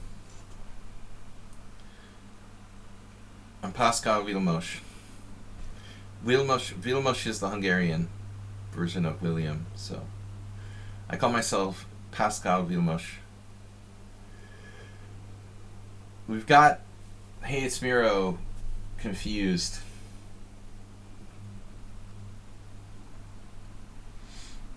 By sacrificing the exchange, I've confused him.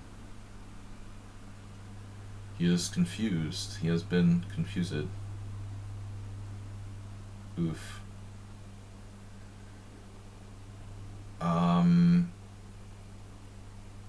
Alright.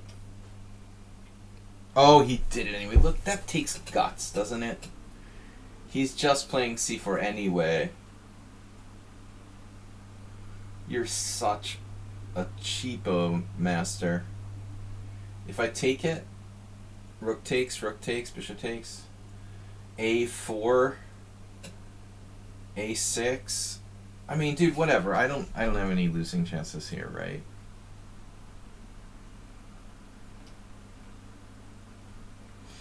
Look, ma, no losing chances. Maybe I do.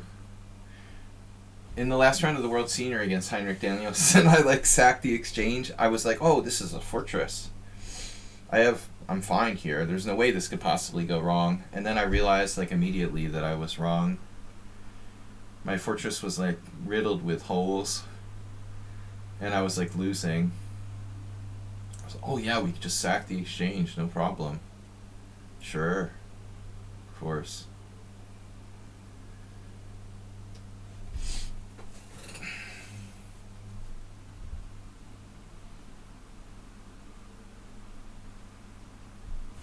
You found that. Master had that move. His king is in the force field. I like how these bishop, the bishop and knight coordinate to create this force field sort of wall, or the zone where his king is not allowed to go. It's not so easy for white here. I mean, I could create a pass pawn on either side. That is not welcome news. That is a very nasty thing he did there, trying to play a5. If he could penetrate his rook inside my position, he would win. But we're going to try to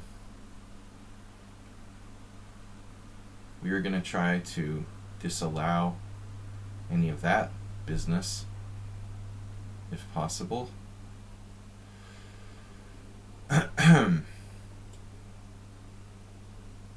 There goes the fortress. The force field. I have a pass pawn, man. Just saying. I have a pass pawn too. Whoa. A different force field. We've moved the force field. He has cut off my king though, which I'm not super happy about. b4.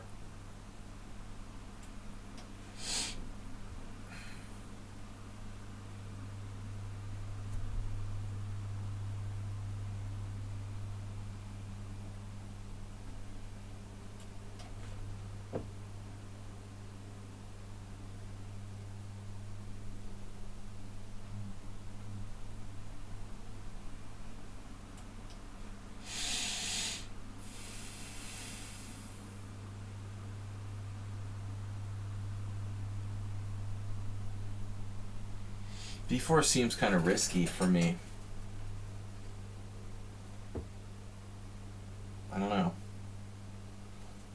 don't see how he breaks through the light square blockade, actually.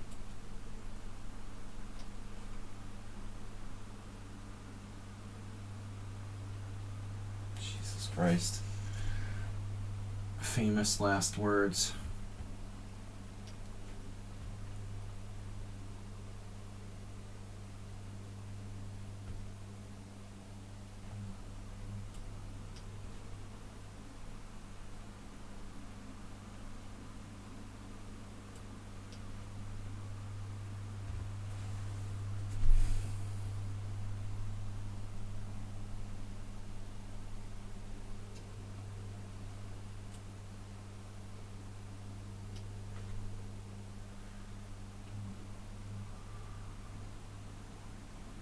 He's gonna sack the exchange.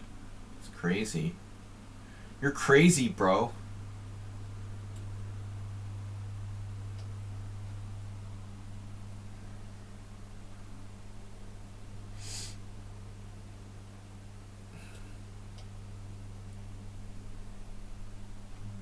Okay, I mean, he has a draw, and he just wanted to beat me. He wanted to win too much. So I'm taking the draw rep here. This is a draw repetition. It's really a draw.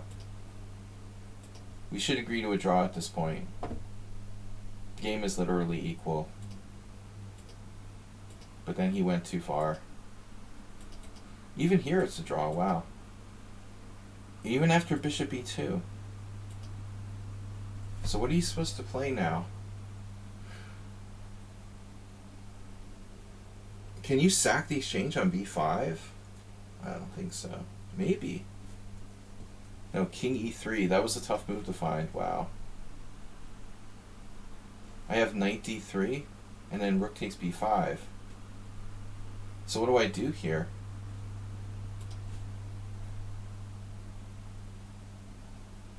I'm winning that position. Not here. We're saying king e3. Knight d5, check king d2. Knight c6 hitting the a pawn. Okay. And then I'm just holding. It's a draw. It should have been a draw.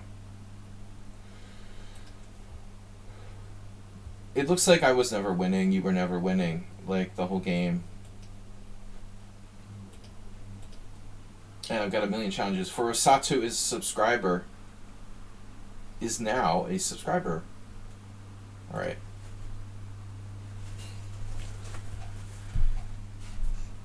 Should have been a draw.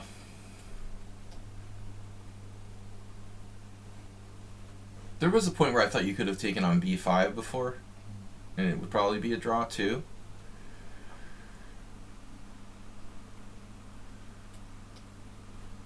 No, no, no, no, no. No, no, no.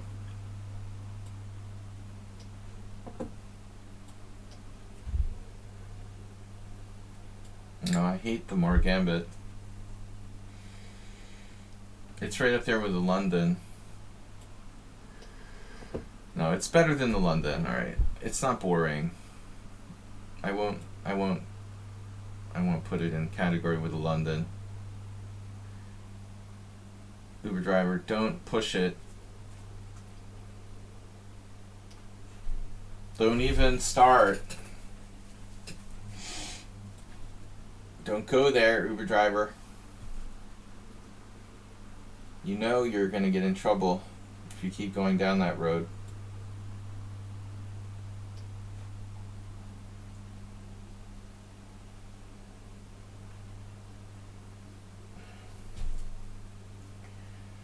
Uber driver watches all the like cheesy, crazy chess streamers. I don't understand why he watches my stream. It totally doesn't fit his style. You know, I'm like the one correct chess player he watches. It's very strange. Just because we're friends from a long time ago, I guess that's the only reason.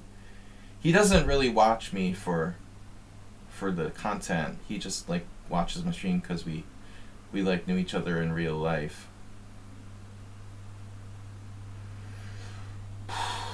Okay, bishop e7, e5. Can you do that? No. So I can just go ahead and play bishop e7 here. It's better than queen b8 because queen b8 loses time. People have played bishop h5 type of moves in these sort of lines. Are we still in book here? Did you move the right rook to d1? Is your bishop supposed to be on e3? No, I don't think this is quite 100% the most accurate. Knight e5. So what happens here? Knight e5, queen e2, knight takes c4, queen takes c4, castles e5. What's up with that? Then I do like knight e8. Or should I just, you know, let him keep his bishop? Yeah, it feels like a loss of time. No, but if I play castle, his bishop's on the wrong square. Usually it's on f4, like hitting this. Usually, like, white gets tripled up on d6 very quickly, so it's like a slightly inaccurate move order for white. I mean, how bad is it though? I don't know. Maybe not that bad. Maybe white still has compensation. So if I castle, you play if queen g3, queen b8 or something, right? I guess that's normal. I don't know, I don't trust knight e5 100%, but it's definitely playable. But now I have b5. Black should have a good game here.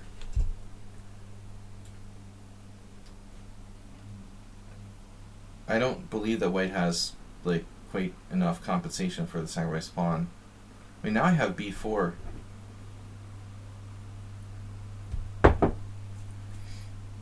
b4, knight a4, knight takes e4, queen c4, working my knights. That doesn't work completely, or it does actually. I've never seen anyone lose a knight like that before. That's funny. b4, knight e4, knight e4, queen c4. That's pretty odd. So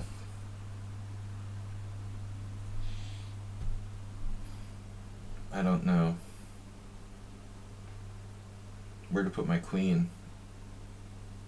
Knight a5 is too late. Too little, too late. There's some compensation.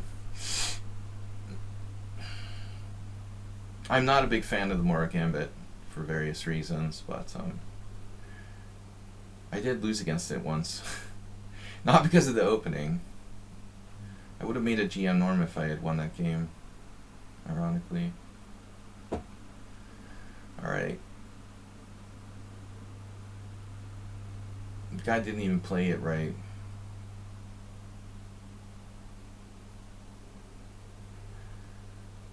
Black has a good game here. Knight e5, you just leave it there.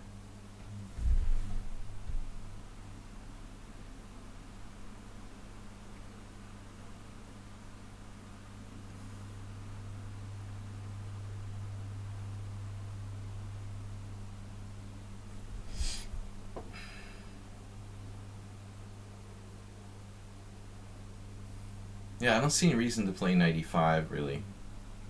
Why do I want to do that? You know, what is that? How does that benefit me?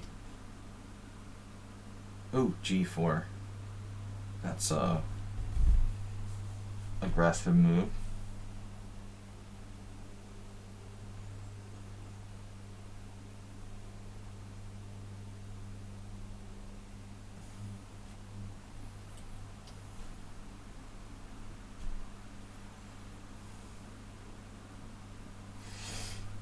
I have a dark square bishop and white square pawns. You didn't just say e5, did you? I'm gonna hope you didn't say that, Uber Chess. You're not serious, right? If you play e5, man, I'm banning you from the stream. That's like losing, strategically losing for black. It's the worst move ever suggested by Uber Driver in his entire chess life. Worst move I've ever seen. Complete suicide. Suicide by light squares. Well, I hope you play e5. As long as I'm not the one who's playing e5, I'm happy.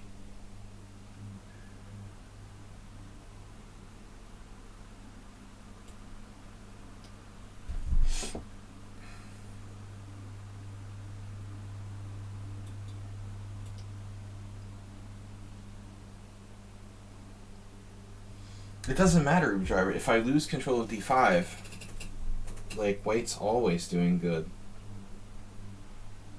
I don't even need to calculate after that. It doesn't matter if he has the white square bishop or not. You know, he always has d5. He's clearly better.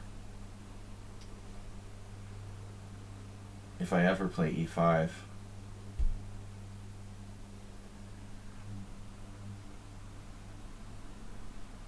Knight d7 also loosens control of that square. Like it's not great.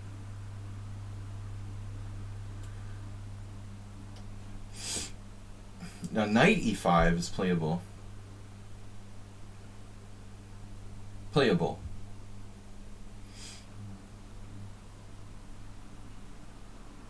Now white's ridiculously fast. But I think black is fine.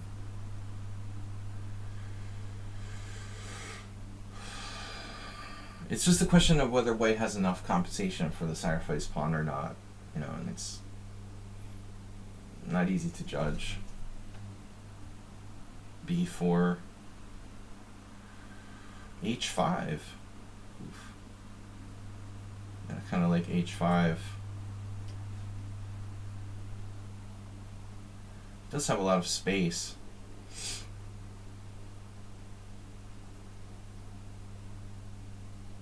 I don't know.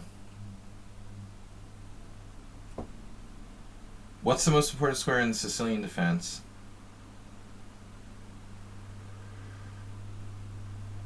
The Roy Lopez and most dark square structures.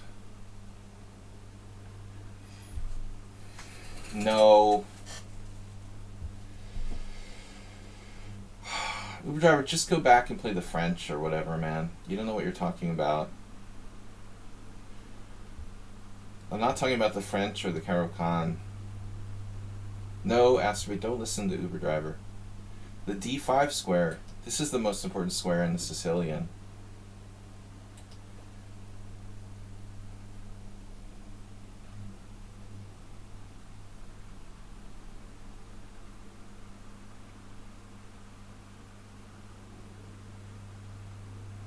Why are you talking about Steinitz in relation to the Sicilian defense, okay?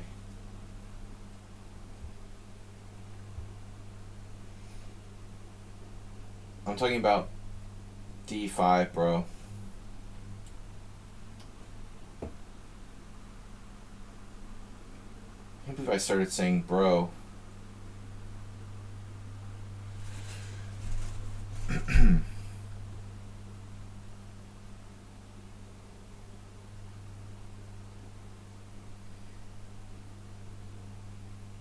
Prophylaxis.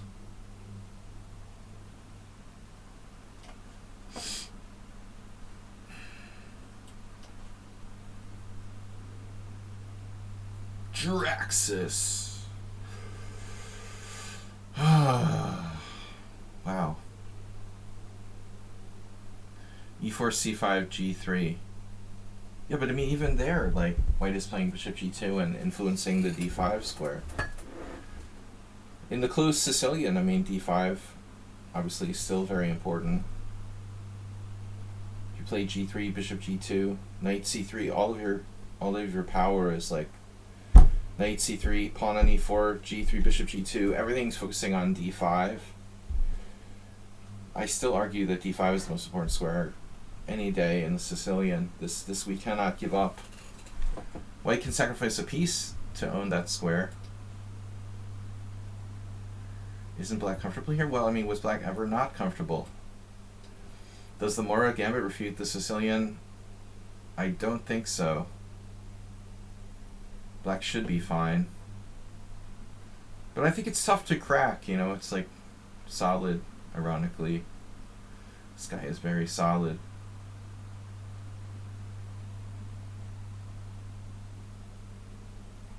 Really have a plan here. Knight a4.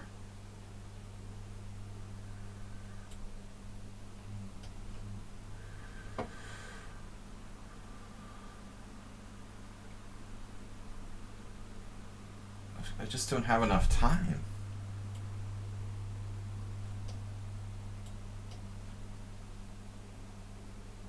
Wow, that's a weird move.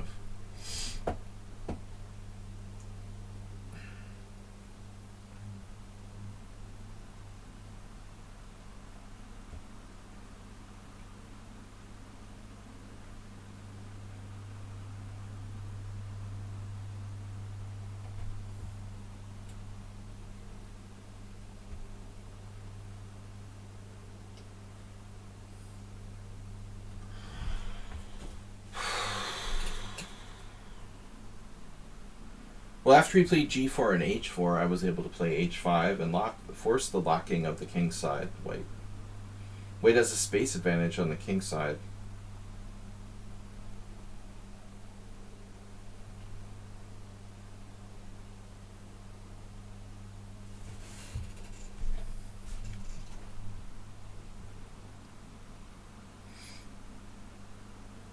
I mean, obviously, there might be situations where e5 is a good move. But I just didn't think this was one of them. Teachable moment. You're unteachable.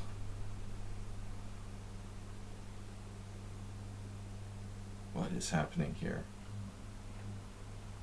Oh.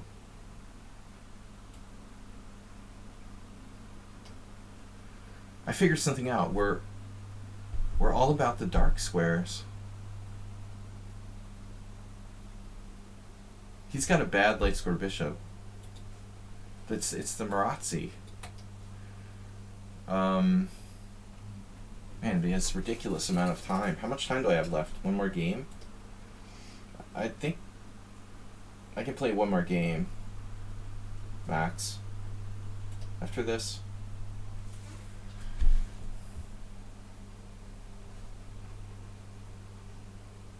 Knight c4.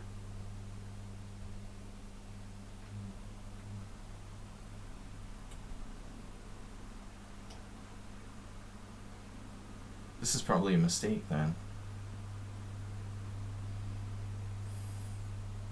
You get the impression that White has like been here, done this before. He's played a lot of games like this.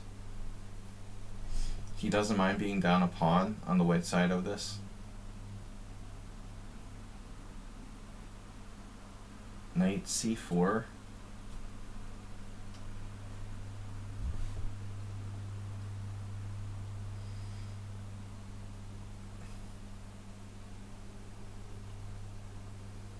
Mr. Coffee.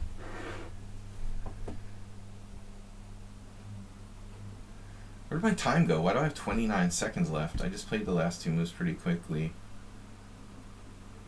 63 more squares to guess. Your first mistake was believing Uber driver. Oh.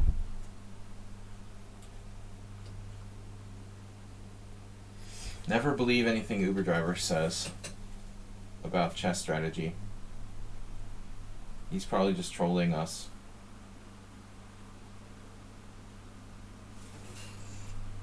Okay.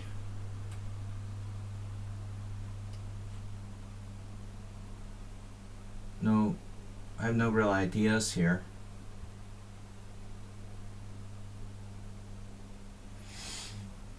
Man, my opponent is like, are you like a bullet pro? Bullet in 10,000 games, blitz 5. Mostly blitz and bullet. I don't like bullet. Okay, queen d3. Oh, I just hung my queen. Nice. Well, that's good.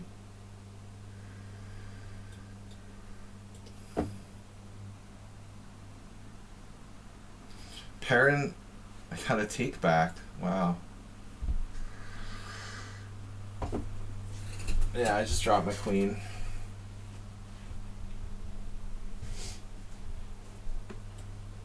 I have to go here. I was dropping my queen with rook c8 check. I got a little bit brain fog every morning. I don't tactically play very sharp in the AM. I'm likely to just drop back rank mate, drop my queen. I don't like playing morning chess. We need stronger coffee.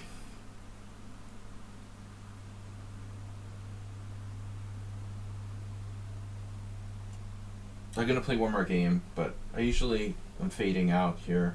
That was something I wouldn't normally blunder.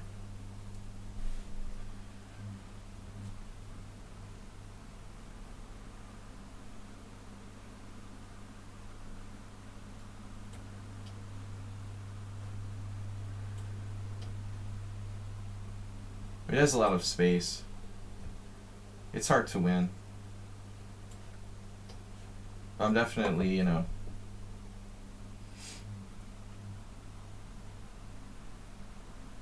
not afraid to play for a win here. But objectively, I think it's a draw.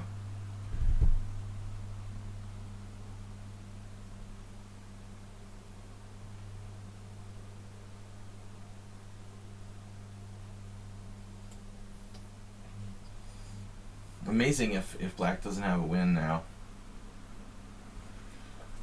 I could sack a piece with bishop takes g5. How about f6?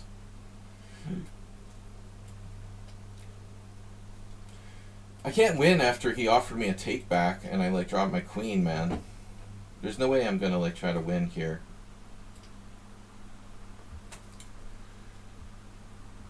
You blundered a bishop? You see, I can't even see this bishop's hanging. Oh. I can't even see like one move tactic.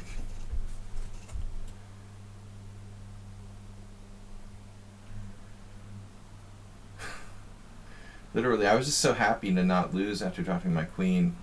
I stopped thinking. I mean, I think except for the stupid blunders at the end, we played alright.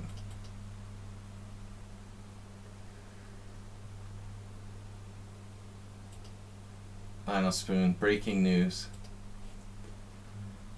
I think we should just tune it out at this point. I made one blunder. He made one blunder.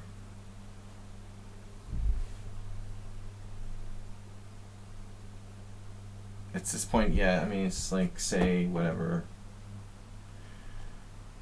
Alright, guys. One more game. Just crazy. That's surprising.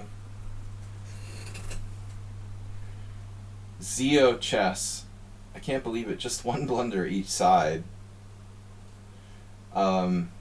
It wasn't that bad in reality. Yeah, I think we need to stop talking about Donald Trump as a world. Alright. That is hard to dismiss, though, you know, when it gets that ridiculous.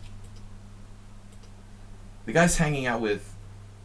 He's hanging out with Milo Yiannopoulos, the racist guy, Fuentes or whatever, and Kanye West. I mean, what can you say, man? The guy's pretty out of it, honestly. He's not going to get reelected as president of the United States. I mean, dude, I think you can still bet on European facing, If you want, man, I mean, you can still put money in European facing political prop bet like sports sites where like Donald Trump is theoretically or was a month ago. You can bet against Donald Trump and like get paid to bet against Donald Trump. I mean, it's like free money. If you want free money, just like open a sports betting account on. Unfortunately, you can't make a bet like I bet against Donald Trump. I guess you have to bet for someone. You can bet for the Democrats, or you can. Yeah, I just not gonna get started today. All right, 95. It's just ridiculous, man.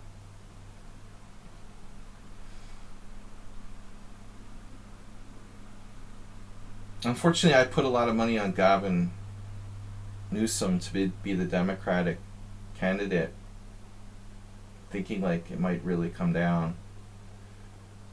But I've got a bad feeling about it. It doesn't look like Newsom is really going to go for the nomination and let Biden run for president again. I had really good odds on that though. So even if I lose, it was okay. I had something like 21-1 odds on Gavin Newsom getting the Democratic nomination.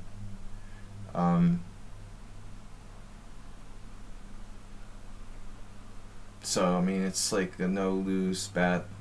You know, that's tremendous odds. He's down to like 7-1 now. So my 21-1. I'm getting paid 21-1 on a bet that's 7-1 now. In the outside chance that, like, Biden could die or something, you know. Say Biden died tomorrow. Who would be the Democratic nominee for president? Kamala Harris? I don't think so, man. She obviously has a good chance, but I think that Newsom would come around. Not that I'm hoping that Joe Biden dies, but I'm just saying, you know, it's definitely a possibility. Dust off Carrie Shore, Uber driver, and exactly. That's about as correct as your E5 opinion in the last opening. John Kerry knows that E5 he thinks that E5 is the key square in the Sicilian defense as well.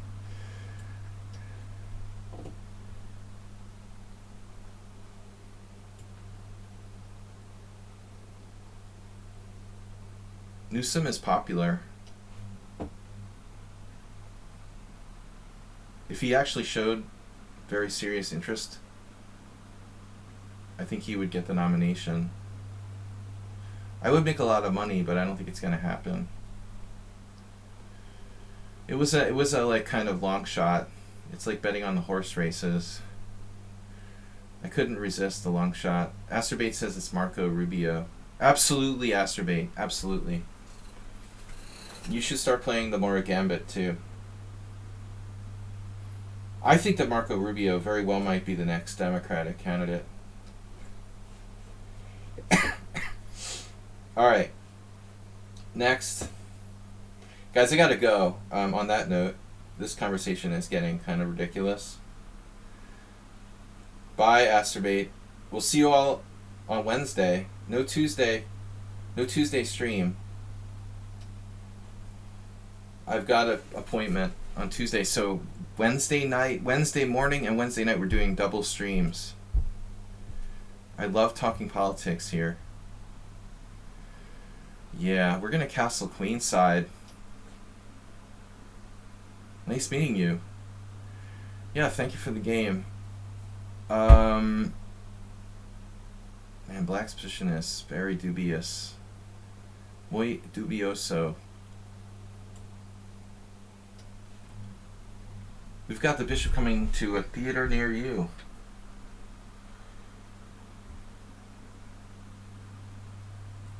Can I play bishop f4?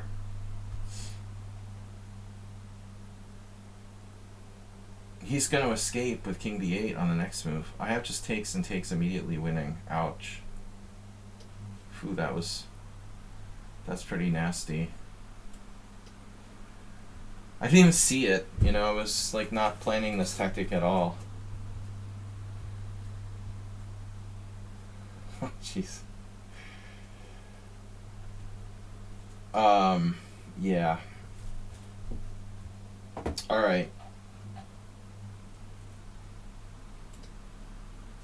So, gotta go, guys, on that note. Yeah, maybe you're talking about the Republican Party. Wrong party. Anyway, we'll talk to you soon, guys. Wednesday morning stream and